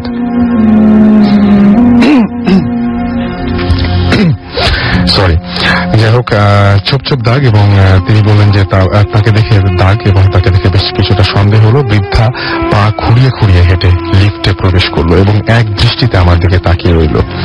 লিফটের দরজা বন্ধ হয়ে গেল। আমি কিছুটা ভয় পেলাম, কারণ লিফটে আমি আর বৃদ্ধা ছাড়া আর কেউ নেই। বৃদ্ধার দিকে তাকাতেই মনে হচ্ছিল তিনি বেশ বড় ধরনের রোগে আক্রান্ত। বৃদ্ধা ঠিক একইভাবে আমার দিকে তাকিয়ে আছে। আমি তার তাকানোর কারণ বুঝতে পারছিলাম না। মনে প্রাণে চাইছিলাম কেউ উঠুক, লিফটের উঠুক, এবং আমি তাহলে কেউ থাকলে হয়তো ততটা ভয় পাবো না, কিন্তু কেউ উঠলো না। আর একটা জিনিস লক্ষ্য করলাম, বৃদ্ধা ওঠার পর ভেতরটা কেমন ঠান্ডা হয়ে গেছে, মনে হচ্ছে কোনো বরফের ঘরের ভেতর আমি আছি। এক সময় 6th ফ্লোরে চলে গেলে আমি লিফট থেকে নেমে পড়ি। নামতেই যেন জীবন ফিরে পেলাম। বৃদ্ধা তখন আমার দিকে তাকিয়েছিল। দরজা বন্ধ হয়ে লিফট আবার ওপরে উঠে চলে গেল। ভাবলাম হয়তো ওপরে ভাড়াটিয়া এসেছে এবং এই বৃদ্ধা তাদেরই কেউ। আমি আজ একা, এবং আচ্ছা, কিছু কিছু ফন্ট আসলে ভেঙে গেছে, যার জন্য আমি বুঝতে খুব সমস্যা হচ্ছে। এবং তিনি বলেন তিনি একা, এবং তিনি বলেন ফ্ল্যাটের মধ্যে আমি ছাড়া কেউ নেই। চোখের সামনে বারবার ভেসে উঠছিল বৃদ্ধার সেই মুখ। আমি ঠিক তখনই কোনো এক অজানা ভয়ে শীতল হয়ে যাচ্ছিল আমার শরীর। ভয়ে ঘুম আসছিল না, চোখ বন্ধ করলেও সেই একই দৃশ্য। টিভিতে তখন একটা কমেডি মুভি চলছিল। হঠাৎ কিছু একটা এইদিকে আসার শব্দ পেলাম। কে যেন খুঁড়িয়ে খুঁড়িয়ে এদিকে আসছে। স্পষ্ট শোনা যাচ্ছে সেই শব্দ। আমি কান পেতে আছি সেই দিকে। শব্দটা আমার দরজার সামনে এসে থামলো। আমি দরজায় টোকা পড়ার অপেক্ষায় আছি, কিন্তু না। 5 মিনিটের মতো দাঁড়িয়ে থেকেও আবার খুঁড়িয়ে খুঁড়িয়ে হেঁটে চলে গেল। আমি দ্রুত ফোন দিলাম গার্ডদের কাছে, কিন্তু কেউ ফোন ধরছে না। ভয়ে আমি প্রায় ঘেমে গেছি। সিগারেট একসাথে দুটো জ্বালিয়ে বসে রইলাম। সে রাতে আমার একটু ঘুম হয়নি। পরদিন গার্ডদের কাছে গেলাম, বললাম। গার্ডরা আমার কথা শুনে একজন আরেকজনের মুখের দিকে তাকালো। তারপর আমাকে বলল, এটা আপনার চোখের ভুল। এত বড় একটা ফ্ল্যাটে আছেন, তাই এমনটা মনে হয়েছে। আমার ফোনের ব্যাপারটা সম্পূর্ণভাবে অস্বীকার করলো তারা। রাত্রে 6th ফ্লোর থেকে কোনো ফোন আসেনি। আমি যেন এক গোলক ধাঁধায় পড়ে গেলাম। সেদিন রাত থেকে ঘটতে লাগলো অদ্ভুত সব ঘটনা। আমি স্পষ্ট শুনতে পেলাম ব্যালকনির ওপাশে কেউ গুমড়ে কাঁদছে, অথচ ব্যালকনির ওপাশে কোনো কিছু থাকার কথা নয়। আমার ঘরের মধ্যে বড় বড় পায়ের ছাপ দেখতাম, অনেকটা খুঁড়িয়ে খুঁড়িয়ে হাঁটলে যেমন হয়। আর রাতে খুঁড়িয়ে খুঁড়িয়ে আসার শব্দ পেতাম দরজার কাছে। কি যেন আমার দরজার সামনে এসে দাঁড়িয়ে থাকতো। একদিন রাতে গার্ডকে বললাম আমার সাথে ঘুমোতে। রাত বিরেতে গার্ড আর আমি জেগে বসে আছি। হঠাৎ সেই শব্দ কি যেন খুঁড়িয়ে খুঁড়িয়ে আমার দরজার কাছে আসছে। আমি গার্ডকে বলি সেই কথা। গার্ড আমাকে অবাক করে দিয়ে বলে সে কোনো শব্দ শুনতে পাচ্ছে না। ভয়ে আমার গলা শুকিয়ে যাচ্ছিল। শব্দটা আমার দরজার সামনে এসে দাঁড়ালো। গার্ডকে বললাম আমি স্পষ্ট শুনছি কি যেন আমার দরজার কাছে এসে দাঁড়ালো। আমার কথা শুনে গার্ড দরজা খুলে দিল। দেখলাম কিচ্ছু নেই, এবং গার্ড অনেক দূর পর্যন্ত হেঁটে গেল। কোন একটা কিছু লিখতে যাচ্ছেন তিনি, সেইটা বারবার ভেঙে এসছে, যার জন্য বুঝতে পারছি না। এবং কোথাও সেখানে কেউ নেই। ঠিক এমন সময় ব্যালকনির ওপাশে কি যেন গুমড়ে কেঁদে উঠল। এভাবে আরো একদিন কেটে গেল। কথাটা কাউকে বলতেও পারছি না। এই আধুনিক বিজ্ঞানের যুগে আমার কথা হয়তো সবাই পাগলের বিলাপ মনে করে উড়িয়ে দেবে। হয়তো আমার সাথে না ঘটলেও আমিও দিতাম, কিন্তু নিজের সাথে ঘটে গেছে বলে সেটাকে আর উড়িয়ে দিতে পারছি না। খালার কাছে ফোন দিয়ে সব জানালাম। খালা আমার কথা শুনে বলল কাল আমরা আসছি, এসে সব দেখব। দিন দিন উৎপাত বেড়েই চলেছে। আমার ঘরের অনেক কিছুই এখন হাত পা গুজেছে। কোথাও কোনো জিনিস রাখলে সেটা আর খুঁজে পায় না। তারপর দিন রাতে যে ঘটনা ঘটছে সেটা আমার দেখা সবচেয়ে ভয়াবহ। সেদিন বন্ধুর বাসায় গিয়ে অনেকক্ষণ থাকি এবং সন্ধ্যার পরে রওনা দিই। অনেকক্ষণ জ্যামে বসে থাকায় শরীরটা বেশ ক্লান্ত লাগছিল, তাই লিফটে উঠলাম। লিফটে উঠে 6th বাটন প্রেস করলাম। লিফট উপরের দিকে উঠতে লাগলো। 2nd ফ্লোরে উঠতেই লিফট থেমে গেল প্রথম দিনের মতো। সেই সাথে লোডশেডিং, অন্ধকারে ঢেকে গেল আমার চারপাশ, যাকে বলে ঘুটঘুটে অন্ধকার। আমি বেশ ভয় পেতে লাগলাম। অপেক্ষা করতে লাগলাম জেনারেটরে, কিন্তু জেনারেটর আসছে না। ঠিক সেই সময় একটা শব্দ আমার কানে ভেসে উঠল। কি যেন খুঁড়িয়ে খুঁড়িয়ে এদিকে আসছে। আমি ভয়ে সাথে সাথে অবাক হলাম এই ভেবে যে লিফটের ভেতরে কিভাবে বাইরে থেকে শব্দ আসবে। বেশ ভয় পাচ্ছিলাম, এই বুঝি দরজাটা দুদিকে সরে যাবে, এই বুঝি দেখবো সেই মৃত চাহনির বৃদ্ধাকে। কিন্তু না, হঠাৎ কারেন্ট জেনারেটর ছাড়াই লিফট ওপরের দিকে উঠতে লাগলো। বেশ শীতল একটা অনুভূতি হলো আমার সামনে আমি যা দেখছি তা আমি কখনো প্রত্যাশা করিনি। আমার সামনে দুটো জ্বলন্ত চোখ জল করছে, আমার দিকে তাকিয়ে আছে। পকেট থেকে মোবাইলটা বের করে জ্বালালাম, হালকা আলোয় দেখলাম সেই বৃদ্ধাটা বড় বড় চোখ করে আমার দিকে তাকিয়ে আছে। চোখ দুটো আগুনের গোলার মতো লাল হয়ে আছে, আমার আর পা দুটো শূন্যে ভেসে আছে। এদিকে লিফট বোধহয় রকেটের গতিতে উপরে উঠছে। অন্ধকারে হয়তো আমার সাথে আরো কিছু ঘটতে যাচ্ছিল, কিন্তু তার আগে আমি চিৎকার দিয়ে জ্ঞান হারালাম। জ্ঞান যখন ফিরল তখন দেখলাম গার্ডরা আমার পাশে। গতকাল রাতে ওরা আমার চিৎকার শুনে 10th ফ্লোরে আমাকে অজ্ঞান অবস্থায় পায়। আমি সবার সাথে জিজ্ঞেস করলাম যে লোডশেডিং হওয়ার সাথে সাথে কেন জেনারেটর ছাড়া হয়নি। গার্ডরা অবাক হয়ে বলল গতকাল রাতে কোনো লোডশেডিং হয়নি। আমি আমার টি শার্টে কিছু রক্তের ফোঁটা দেখতে পেলাম। বুঝতে পারলাম না লিফট এই 10th ফ্লোরে কিভাবে এলো। 2nd ফ্লোর থেকে খবর নিয়ে দেখলাম সেখানে কেউ নেই, সবাই দেশের বাড়িতে গেছে এবং আমাদের ওপরের বাকি ফ্লোরগুলোও রেডি হলেও এখনো ভাড়া হয়নি। সেই বৃদ্ধাই বাকে, এই ব্যাখ্যা আমি আজও খুঁজে পাইনি। এই ছিল ঘটনা এবং আমরা একটা ছোট্ট বিরতিতে যাব। বিরতির পরে আবারও ফিরে আসছি। সো কোথাও যাবেন না, স্টে টিউন টু রেডিও ফুর্তি এন্ড ডোন্ট স্টপ দ্য ফুর্তি। ফিরে আসছি একটু পরেই। শুনছেন সবসময় রেডিও ফুর্তি, চলছে ভূত এফএম হন্টেড বাই এয়ারটেল। ঘড়িতে সময় রাত 1:19। আমি রাসেল আছি, সাথে আমার সাথে রয়েছে মাসুম এবং নতুন দুইজন অতিথি। আজকের এপিসোডটি যদি আনফর্চুনেটলি কেউ মিস করে ফেলেন তাহলে যেটা করতে হবে সেটা হচ্ছে আপনাকে এয়ারটেল এম রেডিওর সাহায্য নিতে হবে। সেই ক্ষেত্রে আপনাকে যেটা করতে হবে এয়ারটেল এম রেডিও থেকে ডায়াল করতে হবে 4040, সিলেক্ট করতে হবে চ্যানেল 22। তাহলে দেখবেন যে আপনার যে এপিসোডটি আপনি শুনতে চান, বিভিন্ন ধরনের এপিসোডের অপশন দেওয়া হচ্ছে। যে এপিসোডটি আপনি শুনতে চান সেই এপিসোডটি বা যে এপিসোডটি আপনি মিস করেছেন সেই এপিসোডটি আপনি চাইলেই সেখান থেকে শুনতে পারবেন। এবং ভূত এফএম টিউন যেটা রয়েছে সেটাকে আপনি কলার টিউন বা মাই টিউন হিসেবে সেট করে ফেলতে পারবেন। সেজন্য আপনি যেটা করতে হবে ভূত এফএম টিউন কোড নাম্বারটা মনে রাখতে হবে, and the code number is 92125। এবং আপনি জাস্ট একটা SMS পাঠিয়ে এই টিউনটি আপনার করে নিতে পারেন। সেজন্য আপনাকে যেটা করতে হবে আপনার মোবাইলের মেসেজ অপশন থেকে টাইপ করতে হবে সিটি স্পেস দিয়ে কোড নাম্বারটি লিখতে হবে, which is 92125, এবং এটা পাঠিয়ে দিতে হবে 3123 নাম্বারে। দেখবেন যে ভূত এফএম টিউনটি আপনার টিউন হয়ে গেছে। যাই হোক, বেশ কিছু SMS রয়েছে, সেই SMS গুলো পড়ে ফেলতে চাই।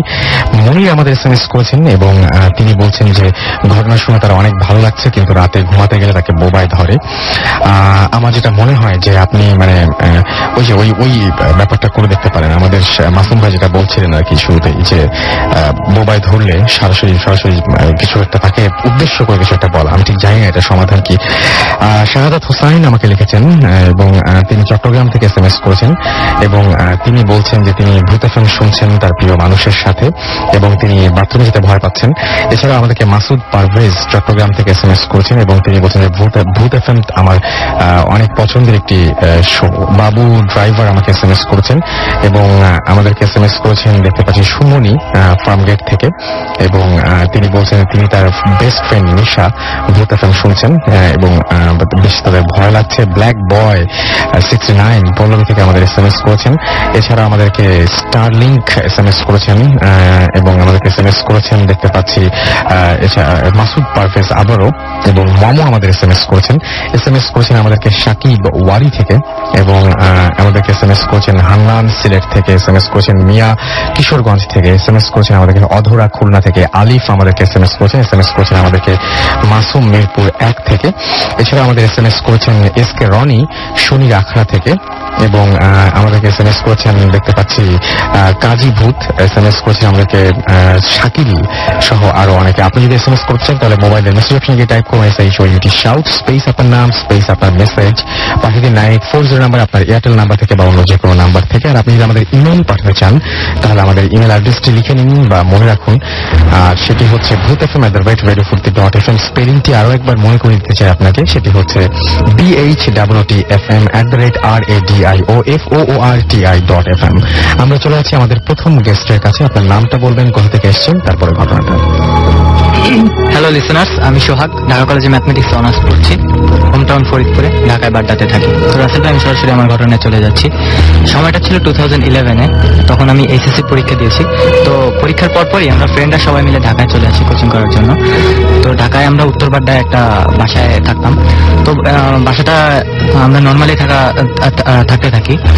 তো নর্মালি আমাদের দিন যেতে থাকে। তো আমাদের বাসায় যে বুয়াটা কাজ করতো, সে মাঝে মাঝে বলতো যে সেই বাসায় বেশি দিন লোকজন থাকতে পারে না। তো আপনারা কিভাবে আছেন, আপনারা কি কখনো ভূত দেখেন নাই, ভয় পান নাই? তো আমরা এটা কখনো সেভাবে দেখিনি বা ভয়ের কারণ হিসেবে দেখিনি। তো আমাদের একটা ফ্রেন্ডের পাশাপাশি একটা মেয়ের সাথে রিলেশন হয়ে যায়, সেও বলতো যে বাসায় প্রবলেম আছে, তোমরা কখনো ভূত দেখো নাই। বাট আমরা ভাবছি সবাই আমাদের সাথে ফাজলামি করতেছে, বিকজ আমরা কোনো প্রবলেম এখনো দেখিনি। তো এর আগে বাসার বর্ণনা একটু দিয়ে রাখা দরকার আছে ভাইয়া। বাসাটা ছিল 3টা রুম। তো 3টা রুমে একটা সিঙ্গেল রুম ছিল। সিঙ্গেল রুমটার পাশে একটা বাথরুম ছিল। তো সেই রুমটা এবং বাথরুমটা একটা উইয়ার্ড গন্ধ পাওয়া যেত, বাট সেটা বাথরুমের গন্ধ ছিল না। কজ বাথরুমের গন্ধটা কি সেটা আমরা জানি। তো আস্তে আস্তে আমরা ওই রুমটাও ইউজ করা বন্ধ করে দিই এবং বাথরুমটাও ইউজ করা বন্ধ দিই, বাট সেই গন্ধটা কোনোভাবে কমতো না। তো একদিন আমরা রাতের বেলা, নেক্সট দিন আমার একটা ফ্রেন্ডের পরীক্ষা ছিল, 4 জন ফ্রেন্ড বাসায়। তো সে পড়তে পড়তে প্রায় 2টা-2:30 বেজে গেছে। আমরা আর কি টায়ার্ড হয়ে গেছি, এখন একটু গান শুনছি। আমার কাছে মনে হলো যে দরজায় কেউ নক করছে। তো আমরা গানটা অফ করলাম, দেখি যে না, নক হচ্ছে না। তখন তো ভাবলাম হ্যালোজিনেশন হচ্ছে হয়তো। বাট যখন আবার গানটা অন করলাম, তখন আবার যখন নক শুনতে পারলাম, তো তখন বুঝলাম যে 4 জনের তো আর একসাথে কখনোই হ্যালোজিনেশন হবে না, তাই না? তো আমরা গানটা অফ করে দরজার কাছে চলে গেলাম, লুকিং গ্লাস দিয়ে তাকালাম, দেখলাম বাইরে কেউ নাই। তো সেই যে গন্ধটার কথা আমি বলছি, সেই গন্ধটা অনেক বেড়ে গেছে। যখন আমরা দেখলাম যে বাইরে কেউ নাই, বাইরে আমাদের বাসাটা ছিল নিচতলায়। সো নিচতলার লাইটটা সবসময় জ্বালানো থাকে এবং গেটটা লাগানো থাকে, বাট তখন লাইটটা অফ ছিল। তখন আমরা যখন নক হচ্ছে না, তখন আমরা টার্ন করছি মাত্র, তো আবার নক হওয়া শুরু হয়েছে। তো তখন আমরা বুঝতে পারলাম যে আমাদের সাথে উইয়ার্ড কিছু ঘটছে এবং আমাদের তখন ওইসব কথা মনে পড়ে গেল যে আমাদের অনেকেই বলছে যে বাসায় প্রবলেম আছে। তো আমরা জিনিসটা ইগনোর করা শুরু করলাম, বাট যেহেতু শুনছি যে ভয় পেলে বেশি ভয় পেতে হয়, এর জন্য ইগনোর করা শুরু করলাম। ইগনোর করে আমরা আমাদের রুমে দরজা লাগিয়ে দিলাম। তখন একাধারে নক হয়ে চলছে। তো আমরা অনেক ভয় পাইতেছিলাম। তো আস্তে আস্তে যখন ইগনোর করতে থাকলাম, তখন নকটা অফ হয়ে গেল এবং আমরা 4 জন ডিসিশন নিলাম যে আমরা ঘুমাই পড়ি। তো 4 জন ঘুমানোর জন্য, যেহেতু অনেক ভয় লাগতেছিল, 4 জনই এক রুমে ঘুমাইছি। তো মাত্র ঘুমটা আসছে বা আসে নাই, চোখটা মাত্র লেগে আসছে, এমন টাইমে আমার পাশে যে ফ্রেন্ডটা ছিল, ফোন ভাইব্রেট করলে যেমন হয়, মনে হলো যে সে 2-3 বার ওরকম ভাইব্রেট করলো। তারপর একটু পরে উঠে একদম ওর অবস্থা খুব খারাপ, কান্নাকাটি করতেছে এবং বলতেছে ওই বাসায় থাকবেন। ও কোনোভাবে বুঝাতে পারছি না যে কি হয়েছে সেটা আমাদের বলার জন্য, বা সে কোনো কিছু বলছে না, বাট সে বলছে যে সেই বাসায় থাকবে না। তো সে জামা কাপড় গোছানো শুরু করছে যে আজানের পর সে বাসা থেকে চলে যাবে। অনেক কষ্ট ওকে বুঝালাম, বোঝানোর পর বললাম যে তুই কি দেখছিস বা কিছু ফিল করছিস আমাদের বল। ও যেটা বললো যে ওর স্বপ্নে একটা মেয়ে আসছে। তো মেয়েটাকে দেখতে অনেক উইয়ার্ড লাগতেছিল, চুলগুলা খোলা এবং কি নর্মাল যেরকম দেখায় সেরকম লাগতেছিল না। তো ওই মেয়েটা ওকে বলতেছে তো এই বাসা থেকে চলে যা, নাইলে সামনে অনেক বড় একটা বিপদ হবে। তো এই কথা শুনে অনেক ভয় পেয়ে যায় এবং ডিসিশন নেয় বাসা থেকে চলে যাবে। তো ওকে অনেক কষ্ট করে বোঝানো হলো যে আমরা তো, তুই চলে গেলে তো আমরাও থাকবো না, তো আমরা যেহেতু চলে যাবো, অনেকে যেহেতু বলছে বাসায় প্রবলেম আছে, আমরা একটু শুনি যে বাসায় কি প্রবলেম আছে।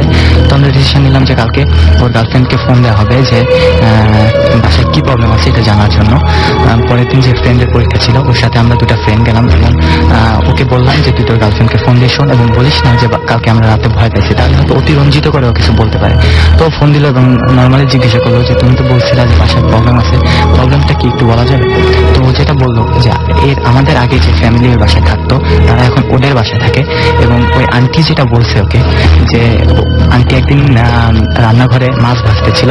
তো সে মাছ ভেজে ভেজে পাত্রে রাখতেছে এবং সে যখন একটু অন্যদিকে তাকাচ্ছে, মাছগুলো উধাও হয়ে যাচ্ছে।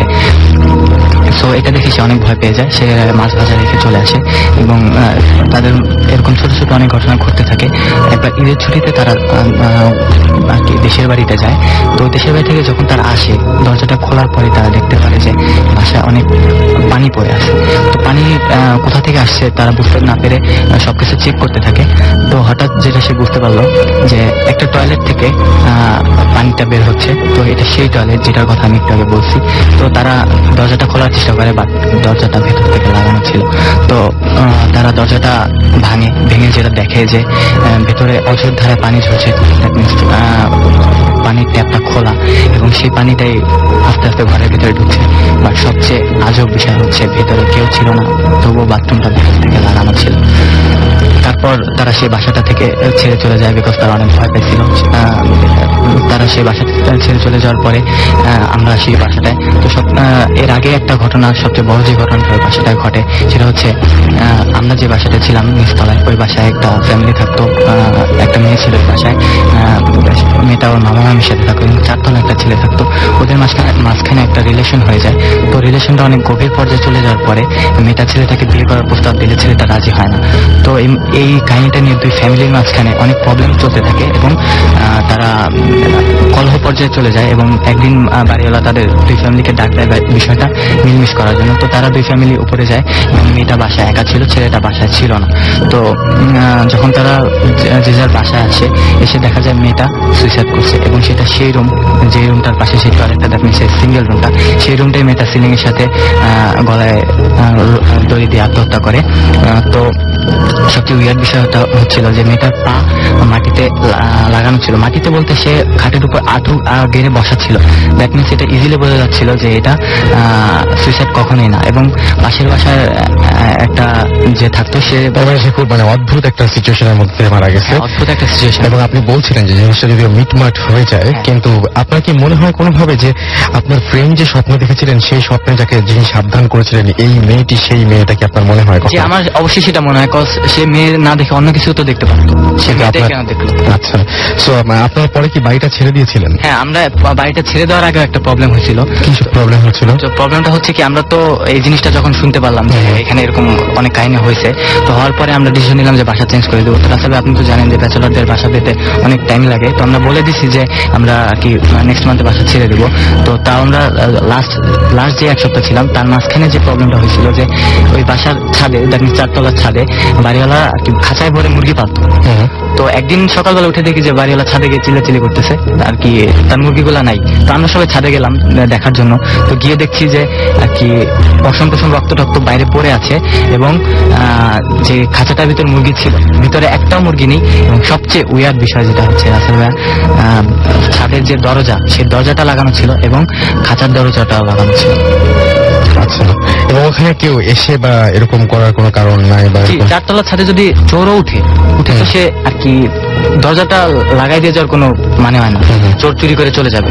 আর শিয়াল তো 4 তলা, ঢাকা শহরে তো শিয়াল নাই, আর থাকলেও 4 তলা ছাদে উঠে শিয়াল কি কখনো মুরগি নিয়ে আবার ওইটা লাগাই দিতে পারে? সেটা। এবং আপনি নিশ্চয়ই এরপরে আপনারা সবাই বাসাটা ছেড়ে দিয়েছিলেন? ছেড়ে চলে আসি। এবং আমরা যেটা শুনছি যে আশপাশের 2-3টা বাড়িতে এরকম আর কি প্রবলেম হয়, কারণ প্রতিদিন বুধবারে আমাদের আর কি যে বাসাটা থাকতাম আমরা, ওটার অপোজিটের বাসায় একটা লোক আর কি জিকির করতো। তো তাদের ওই বাসায় নাকি প্রবলেম আছে, এর জন্য সে আর কি ইবাদতটা প্রার্থনা করতো নাকি। ওকে, থ্যাংক ইউ সো মাচ আপনার ঘটনার জন্য। আমরা যাচ্ছি আমাদের পরবর্তী গেস্টের কাছে তার ঘটনা শোনার জন্য, এবং তার কাছে আমরা একটা ঘটনা শুনবো। সে ঘটনা, আপনার নামটা বলবেন এবং কোথা থেকে এসেছেন সেটা বলবেন। হাই লিসনার্স, আমার নাম বিপ্লব চন্দ্র শীল। আমি এসেছি গুলশান সাজাদপুর থেকে। আমার হোম ডিস্ট্রিক্ট বরগুনা, আমতলী থানা। আর আমি যে ঘটনাটি এখন শেয়ার করবো সেই ঘটনাটি আমার মায়ের মুখ দিয়ে শোনা। ঘটনাটি ঘটে আমার মামার সাথে। আমার শ্বশুর ঘটনা চলে যায়। মামা তার বাবা মার প্রথম সন্তান, সেজন্য তাকে একটা পাশের গ্রামে বিবাহ করানো হয়। বিবাহ করানোর পর বেশ কিছু বছর অতিবাহিত হয়, 3 থেকে 3.5 বছর অতিবাহিত হওয়ার পর তাদের ঘরে কোনো সন্তান আসে না, যে জন্য মামা এবং মামি একটা কবিরাজের কাছে যায়। সে কিছু মেডিসিন দেয়, তারপর মামি প্রেগনেন্ট হয়। মামি প্রেগনেন্ট হওয়ার কিছু মাস পর আবার মামি হঠাৎ অসুস্থ হয়ে পড়ে। অসুস্থ হওয়ার পর মামা তার শাশুড়িকে খবর দেয়। খবর দেওয়ার পর শাশুড়ি এবং মামা সেই কবিরাজের কাছে চলে যায়। কবিরাজ আবার কিছু মেডিসিন দেয়। মেডিসিনটা কবিরাজ বলছিল যে এই মেডিসিনটা মানে মাথায় লাগাই দেবা, আর আরেকটা মেডিসিন দিয়েছিল এটা দিয়ে গোসল করাই দিবা। কিন্তু মামার শাশুড়ি ভুল করে ওই মেডিসিনটা মামিকে খাওয়াই দেয়। খাওয়াই দেওয়ার সাথে সাথে মামি অনেক অসুস্থ হয়ে পড়ে। অসুস্থ হওয়ার পর এক সময় তখন রাস্তাঘাট খুব একটা ভালো ছিল না, ভাঙা ছিল, সেজন্য সে প্রেগনেন্ট, তাকে রাস্তা দিয়ে নেওয়া যাবে না, সমস্যা হতে পারে। এই জন্য নৌকা পথে হসপিটালের দিকে তারা যাওয়ার জন্য সিদ্ধান্ত নেয়। এক সময় নৌকা চড়ে সবাই হসপিটালে গেল, ওই জায়গা থেকে, মামাবাড়ি থেকে। হসপিটালে 1 সপ্তাহ থাকার পর ওই জায়গায় মামি মারা যায়। মারা যাওয়ার পর আবার সবাই লাশ নিয়ে বাড়ি ফিরতেছে। তখন 12টা সাড়ে 12টার মতো এরকম বাজে দুপুর। তো হঠাৎ আকাশ মেঘ করে প্রচন্ড ঝড় শুরু হলো এবং বৃষ্টি। তো তারা কি করলো, লাশের নৌকাটা একটা বাজারের পাশে বেঁধে রেখে সবাই উপরে চলে আসে। উপরে চলে আসার পর 10-15 মিনিটের মতো ঝড় এবং বৃষ্টি হয়। তারপর এক সময় ওটা থেমে যায়।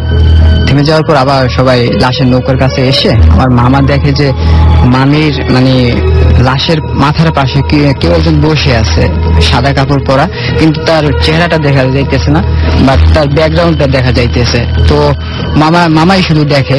আর সবচেয়ে বড় কথা যে যারা নৌকায় ছিল লাশের সাথে, তারা সবাই মামার সাথে। এটা দেখে মামা তার শাশুড়িকে বলে যে, আচ্ছা মা, আপনি কি কাননের মাথার পাশে কাউকে দেখতেছেন? কয়, না, আমি তো কাউকে দেখছি না, তুমি দেখছো? তারপর মা চুপ করে থাকে। সবাই লাশ নিয়ে বাড়ি চলে আসে।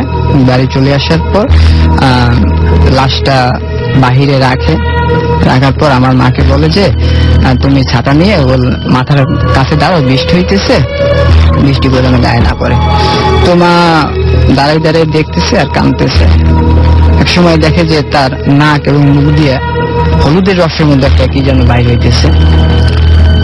দেখে মা একটু ভয় পায়। এক সময় সে চলে আসে ওই জায়গা থেকে আর মামিকে নিয়ে শ্মশানে যায়। তারপরে মামিকে পোড়ানো শেষ পর্যায়ে আবার বৃষ্টি শুরু হয়, যার কারণে মামিকে ভালোভাবে পোড়ানো যায় না, ওটা ওভাবে রেখে নিমকন করে চলে আসে। এরপর শোকের বাড়ি, এই জন্য কেউ রাতে ঘুমায়নি। প্রায় 12টার পর মা হঠাৎ করে বাহিরে আসে, এসে দেখে যে জায়গায় মামিকে পোড়ানো হয়েছে ঠিক ওই জায়গায় আগুন জ্বলতেছে। কতক্ষণ পর আগুন জ্বলে উঠছে। এটা দেখে মা সবাইকে ডেকে বলে, দেখেন ওই জায়গায় তো আগুন জ্বলতেছে, কি আপনারা কি আগুন ভালো মতো নিভিয়ে আসেন নাই? সবাই বলতেছে, হ্যাঁ আগুন নিভিয়ে আসছি, কই জ্বলে? আসলে কি সবাই এসেও দেখে যে আগুন জ্বলতেছে। এরপর সবাই সিদ্ধান্ত নেয়, কয় যে আমরা সবাই যাইয়ে দেখি ওই জায়গায় কি ঘটতেছে। সবাই সাহস করে ওই জায়গায় যায়। যাওয়ার কাছাকাছি যে সময় যায়, আগুনটা নিভে যায়। আগুনটা নিভে যে আবার প্রচন্ড জ্বর শুরু হয়। একদম বাঁশের জার ছিল, বাঁশের জার মনে হয় ভেঙে যাবে, এরকম অবস্থা। সবাই ওইটা দেখে হয়তো বা কোনো সমস্যা হয়েছে। আর জ্বরটা শুধু তাকে যে জায়গায় পুরানো ওই জায়গায় শুধু, এছাড়া বাহিরে কোনো কিছুই হইতেছে না। এটা দেখে সবাই হয়তো বা কোনো সমস্যা হয়েছে, তো আমরা চলে যাই, এই জায়গায় থাকাটা ঠিক হবে না। সবাই চলে আসে। চলে আসার পর আর পরে এরকম কোনো কিছু ঘটে নাই। তার কিছু মাস পর আমার মামা ছিল একজন পল্লী চিকিৎসক, পশু চিকিৎসক। তো সাধারণ দিনের মতো সে ওদিনকেও রুগী দেখার পর অনেক রাত হয়ে গেছে, বাড়ি ফিরতেছে রাস্তা দিয়ে হেঁটে হেঁটে। তার কাছে কোনো টর্চ ছিল না, ভালো ছিল না, এরকম কিছু ছিল না। সে আসতেছে দেখতেছে যে মামিকে যে জায়গায় পোড়ানো হয়েছে ঠিক ওই জায়গা থেকে একটা আলো তার দিকে আসতেছে, একটা আগুনের গোল্লা। সে দেখে ভাবতেছে হয়তো বা কেউ হেরিকেন বা বাতি নিয়ে দিকে আসতেছে, কিন্তু যে জায়গা দিয়ে আসতেছে জায়গাটা একদম পানি ছিল এবং পাকা ধান ছিল, ওই জায়গা থেকে মানুষ আসে না। আর সে ভাবতেছে যে কেউ যদি আসেও তাহলে পাকা ধানের ভিতর দিকে কেন আসবে, ধানগুলো নষ্ট হবে। সেজন্য সে ওই জায়গায় দাঁড়ানোর পর একসময় আলোটা তার কাছাকাছি এসে পড়ে। এসে দেখে যে সে দেখতে পায় একটা মানুষের আকৃতি, জাস্ট সে মানুষ না, কালো একটা ছায়া তার দিকে আসতেছে। সে জায়গায় দাঁড়ায় এবং একসময় তার কাছাকাছি এসে তার দু কাঁধে হাত দেয়। হাতগুলো ছিল খুব শীতল এবং ভারী। সেই আলোতে যে দেখতে পেল সেটা হলো তার সম্পূর্ণ চেহারাটা আগুনে ঝলসানো এবং চেহারা দিয়ে কি একটা বাহির হচ্ছে, রক্ত প্লাস পানি এরকম কিছু বাহির হচ্ছে। যে সাথে সাথে চিৎকার করে ওই আগুনের গোল্লাটা যেদিক দিয়ে আসতেছিল সে ওদিকে দৌড় দিয়ে তার ছোট একটা বোন আছে তাকে ডাকে, 3-4টা ডাক দেয়। তারপর সে সেন্সলেস হয়ে পড়ে। সেন্সলেস হওয়ার পর এই ডাকটা আমার পাশের ঘরে এক নানি শুনে আবার সেই খালামণিকে বলছে যে তোমাকে তো ডাকছে তোমার দাদা, তুমি শুনতে পাও না? তারপর সবাই জেগে ওঠার পর সবাই কোন দিক দিয়ে ডাকছে, মাঠের দিক দিয়ে ডাকছে। সবাই কিছু এই গ্রাম্য অস্ত্র নিয়ে সবাই চলে আসে, টর্চ নিয়ে। তারপর দেখে যে মামাকে বাহির হয়, মামাকে দেখে যে একটা খাজুর গাছের নিচে মাথা নিচে দিয়ে পা উপরে রেখে পুঁতে রাখা হয়েছে এবং তার পাগুলো প্রচন্ড জোরে কাঁপতেছে। আর সবাই যখন মামার কাছে গেল তখন প্রচন্ড একটা বাতাস তাদের সবাই ভেদ করে যে জায়গায় মামিকে পোড়ানো হয়েছে ঠিক ওই জায়গায় যাইয়ে থেমে যায়। থেমে যাওয়ার পর মামাকে ওই অবস্থায় সেন্সলেস অবস্থা বাড়িতে আনে তারপর চিকিৎসা করে। সকাল হয়ে যায়। সকাল হওয়ার পর মামা কিছু বলতে পারে না, মুখের ভাষা হারিয়ে ফেলে, জাস্ট সব ইশারায় দেখাই দিতেছে এবং খাতায় লিখে দিচ্ছে কলম দিয়ে যে তাকে রাত্রে স্বপ্নে দেখানো হয়েছে যে আমি মারা যাওয়ার পর আমার আত্মার শান্তির জন্য তো কিছু করো নাই, তো আত্মার শান্তির জন্য কিছু গরিব লোক ডাইকে এনে খাওয়াবি এবং আমাকে যে জায়গায় পড়েছে ওই জায়গায় একটা বাউন্ডারি করে একটা বিল্ডিং করে ছোট একটা মঠ তৈরি করে দিবি, তা না হলে তোকে মেরে ফেলবো। হ্যাঁ, তো সে সময় মামা স্বপ্নের করে রাজি হয়ে যায়, ঠিক আছে আমার তুমি কোনো ক্ষতি করো না, আমি তোমারে তুমি যা যা চাও আমি সব করে দেব। তারপর মামা তার পরের দিন আবার মুখের ভাষা ফিরে পায় এবং মামির কথা মতো ও জায়গায় মঠ করে নেয়, বাট কিছু গরিব লোক এবং আমাদের হিন্দু ধর্মের মতে ব্রাহ্মণ যারা আছে তাদেরকে ডেকে নিমন্ত্রণ করে খাওয়াই দেয়। তারপর থেকে মামার সাথে এরকম কোনো ঘটনা করেনি। ওকে, আপনাকে অনেক ধন্যবাদ আপনার ঘটনার জন্য। আমাদের কাছে বেশ কিছু SMS আছে, আমরা SMS পড়বো। আমাদেরকে জয়সা লিখেছেন যে লাস্ট 2 উইকের চাইতে আজকে তার কাছে ভয়টা একটু বেশিই লাগছে। মাশরাফি আমাদের SMS করেছেন এবং তিনি বলছেন যে আজকের ঘটনাগুলো তার কাছেও ভালো লাগছে। আমাকে সাবাব লিখেছেন I am back after week এবং তিনি বলছেন যে এনজয়িং ভূত FM ভেরি মাচ। আমাকে সাদিয়া মির্জাপুর থেকে SMS করেছেন এবং তিনি বলছেন আমার ভীষণ ভয় করছে কিন্তু মজাও লাগছে। মাই নেম ইজ সোহাগ, আমি রাজশাহী থেকে বলছি। আজকের ভূত FM অনেক বেশি ভালো লাগছে তার কাছে। এবং আমাদেরকে এছাড়াও একটার SMS করেছেন টাঙ্গাইল থেকে এবং তিনি বলছেন যে ভূত দেখতে চান তাহলে আমাদের বাসায় আসেন। আমি ভূত দেখতে চাচ্ছি না আপনার বাসায়, যে আমি বরং যেটা চাচ্ছি সেটা হচ্ছে যে আপনি দয়া করে আপনার ঘটনাটি আমাদেরকে জানিয়ে দিন, আমরা সেই ঘটনাটি প্রচার করার চেষ্টা করব বা আপনাকে ইনভাইট করার চেষ্টা করব, যেটা আপনি চান আর কি, যদি ভালো হয়। নীল বেইলি রোড থেকে লিখেছেন যে ভাই আমাদের শোরুমের 4 তলার ফ্ল্যাটে অনেক অদ্ভুত ঘটনা ঘটে, আমরা চাই আপনারা ইমেল করে দিন সেই ঘটনাগুলো আমাদেরকে bhutfm@radiofurti.fm এই অ্যাড্রেসে। আকবর আমাদেরকে নওগাঁ থেকে SMS করেছেন এবং তিনি বলছেন যে বোবা ধরা কথাটা কি আসলে ভূত নাকি রক্ত চলাচল সংক্রান্ত কোনো বিষয়, বিজ্ঞান কি বলে? প্রথম কথা হচ্ছে যে বিজ্ঞান যেটা বলে, হ্যাঁ আমি এটা শুনেছি, এটাও বলে, কিন্তু আমার কাছে যেটা মনে হয় যে অবশ্যই মানে কোনো দ্বন্দ্ববাদ, সেই দ্বন্দ্বের ব্যাপারে আমি যাব না। আমি আসলে অবশ্যই বলবো না যে এটা প্যারানর্মাল কিছু, বা আমি এটাও বলবো না যেটা বিজ্ঞান মানে বিজ্ঞান যেটা বলেছে সে ধরনের ব্যাপার। আমি কোনো এই প্রসঙ্গে যাচ্ছি না। আমার কাছে যারা এক্সপেরিয়েন্স শেয়ার করেছেন তারা যেভাবে শেয়ার করেছেন সেভাবে যতটা মজা লেগেছে সেটাই আসল কথা। নির্ঝর আমাদের রাজশাহী থেকে লিখেছেন যে রাসেল ভাই আমার সব ফ্রেন্ডরা বসে লাইট অফ করে ভূত FM শুনছি। আমিনুল আমাদেরকে বাড়িধারা থেকে SMS করেন, ভান্ডারিয়া পিরোজপুর থেকে SMS করেছেন। ওকে, আমাদেরকে আরো SMS করেছেন ইসমাত এবং তিনি দরগা মহল্লা সিলেট থেকে SMS করেছেন। মইনুল আমাদের বরিশাল থেকে SMS করেছেন এবং আমাদেরকে SMS করেছেন রাফি হাতিরপুল থেকে। এছাড়া আমাদেরকে মেহরাব SMS করেছেন যশোর থেকে। সোহেল আমাদেরকে SMS করেছেন জোশ, দীপা এবং অর্ক আমাদেরকে SMS করেছেন। আদর SMS করেছেন আমাদেরকে কবির জিঞ্জিরা থেকে। এছাড়া তন্ময় ফয়সাল খিলক্ষেত থেকে আমাদের SMS করেছেন। আমরা পরবর্তী ঘটনায় যাব এবং আমাদের যে গেস্ট রয়েছেন তার কাছ থেকে আমরা শুনবো একটা ছোট্ট ঘটনা। এবং আপনার এই ঘটনাটা কোথায় ঘটেছিল? জি ভাই, এটা ফরিদপুরে। আপনার নামটা আরেকবার একটু বলবেন? Hi listeners, this is Sohag again. Okay, আপনার ঘটনাটা শুনি। ঘটনাটা আমার এক বড় ভাই শরীফের কাছ থেকে শোনা, তো আমি সরাসরি ঘটনায় চলে যাচ্ছি। এটা ফরিদপুরের ঘটনা। ফরিদপুরের চরকমলাপুরে একটা এলাকা, সেখানে বুড়িবাড়ি নামে একটা জায়গা আছে। তো এখানে এই জায়গাটার নাম বুড়িবাড়ি হলো কিভাবে, এটা ওইখানে লোকজন সবাই যেটা বলে যে এখানে আগে অনেক জঙ্গল ছিল, এখনো আছে। তো আগের থেকে এখন অনেক আর কি জিনিসটা অনেক কমে গেছে। তো আগে অনেক বেশি জঙ্গল ছিল, বাগান ছিল, কবরস্থান ছিল। তো আগে যেটা হতো যে এখানে লোকজন মাঝে মাঝে একটা বুড়িকে দেখতে পেত। তো বুড়িটার বাসা যে কোথায় ছিল লোকজন আর কি সেটা জানতো না। তো মাঝে মাঝে তাকে দেখা যেত যে সে জঙ্গলের ভিতরে হাঁটছে, পাতা কুড়াচ্ছে, এরকম দেখা যেত। তো সবাই মনে করতো যে এখানে জঙ্গলের ভিতরে হয়তো বুড়িটার বাড়ি আছে। তো এইভাবেই আস্তে আস্তে জায়গাটার নাম বুড়ি বাড়ি হয়ে যায়। তো ওখানে এখন যে বাগানগুলো আছে ওইখানে 4 থেকে 5টা লোক আর কি তারা রাতে বসে বসে কাঠ খেলে, টাকা দিয়ে কাঠ খেলে, দ্যাট মিনস এটা জোয়া বলা চলে। তো তারা এটা একটা নেশা পর্যায়ে চলে গেছে। তো তারা প্রতিদিনই সেটা করতে থাকে। তো একদিন রাতে তারা ওইভাবে খেলছে। তো এরকম মুহূর্তে তাদের মধ্যে একজন দেখতে পারে যে একটা গাছের নিচে লাল শাড়ি পরে কম বয়সী একটা মেয়ে বসে আছে। তো এটা দেখে তার মনে খারাপ চিন্তা ভাবনা জাগে এবং সেই মেয়েটার পিছনে কথা বলে। তো সবাই মানা করে যে এত রাতে বেলা একটা মেয়ের পিছনে ঠিক না, তুই ঝামেলায় জড়াবি। তো সে কারো কথা না শুনে মেয়েটার পিছনে শুরু করে। তো সে যখন মেয়েটার কাছাকাছি যায় মেয়েটা উঠে হাঁটা শুরু করে, সেও মেয়েটার পিছনে হাঁটতে থাকে। তো বাকি যারা ছিল তারা চিন্তা করলো একা একা বসে তারা কি করবে, তারাও ওই তাদের পিছে হাঁটতে থাকে। তো যে ওই মেয়েটাকে ফলো করতেছিল, তো তার অবস্থা দেখে মনে হচ্ছিল যে সে একটা মোহের মধ্যে আছে। মেয়েটা যেদিকে যাচ্ছে সে সেইভাবে যাচ্ছে, তাকে পিছ থেকে ডাকা হচ্ছে, সে তাদের কথা শুনছে না, এদিক ওদিক তাকাচ্ছে না, শুধু জাস্ট তার কনসেন্ট্রেটটা হচ্ছে ওই মেয়েটার দিকে। তো মেয়েটা আস্তে আস্তে কবরস্থানের দিকে আগাচ্ছে, তার পিছে বন্ধুরাও তার পিছে পিছে আগাচ্ছে এবং পিছ থেকে ডাকছে যে আর আগানোর দরকার নেই। তো মেয়েটা আস্তে আস্তে কবরস্থানের ভিতরে ঢুকে গেল এবং একটা নতুন কবর খোঁড়া, সে কবরের পাশে একটা খেজুর গাছ, সেই খেজুর গাছটার নিচে গিয়ে বসার সাথে সাথে মেয়েটা লাল শাড়ি সাদা হয়ে গেল। তাকে পিছ থেকে ডাকা হচ্ছে যে তুই দেখতেছিস না কি হচ্ছে, সে শুনছে না। তো এমন মুহূর্তে যখন সে কবরস্থানের ভিতর এক পা দিবে, এই মুহূর্তে তার ফ্রেন্ডরা গিয়ে তাকে হাত ধরে এবং হাত দিয়ে ধরে বলতেছে যে তুই কি দেখিস না যে মেয়েটা লাল শাড়ি পরা ছিল এবং এখন ওর গায়ে সাদা শাড়ি হয়ে গেছে।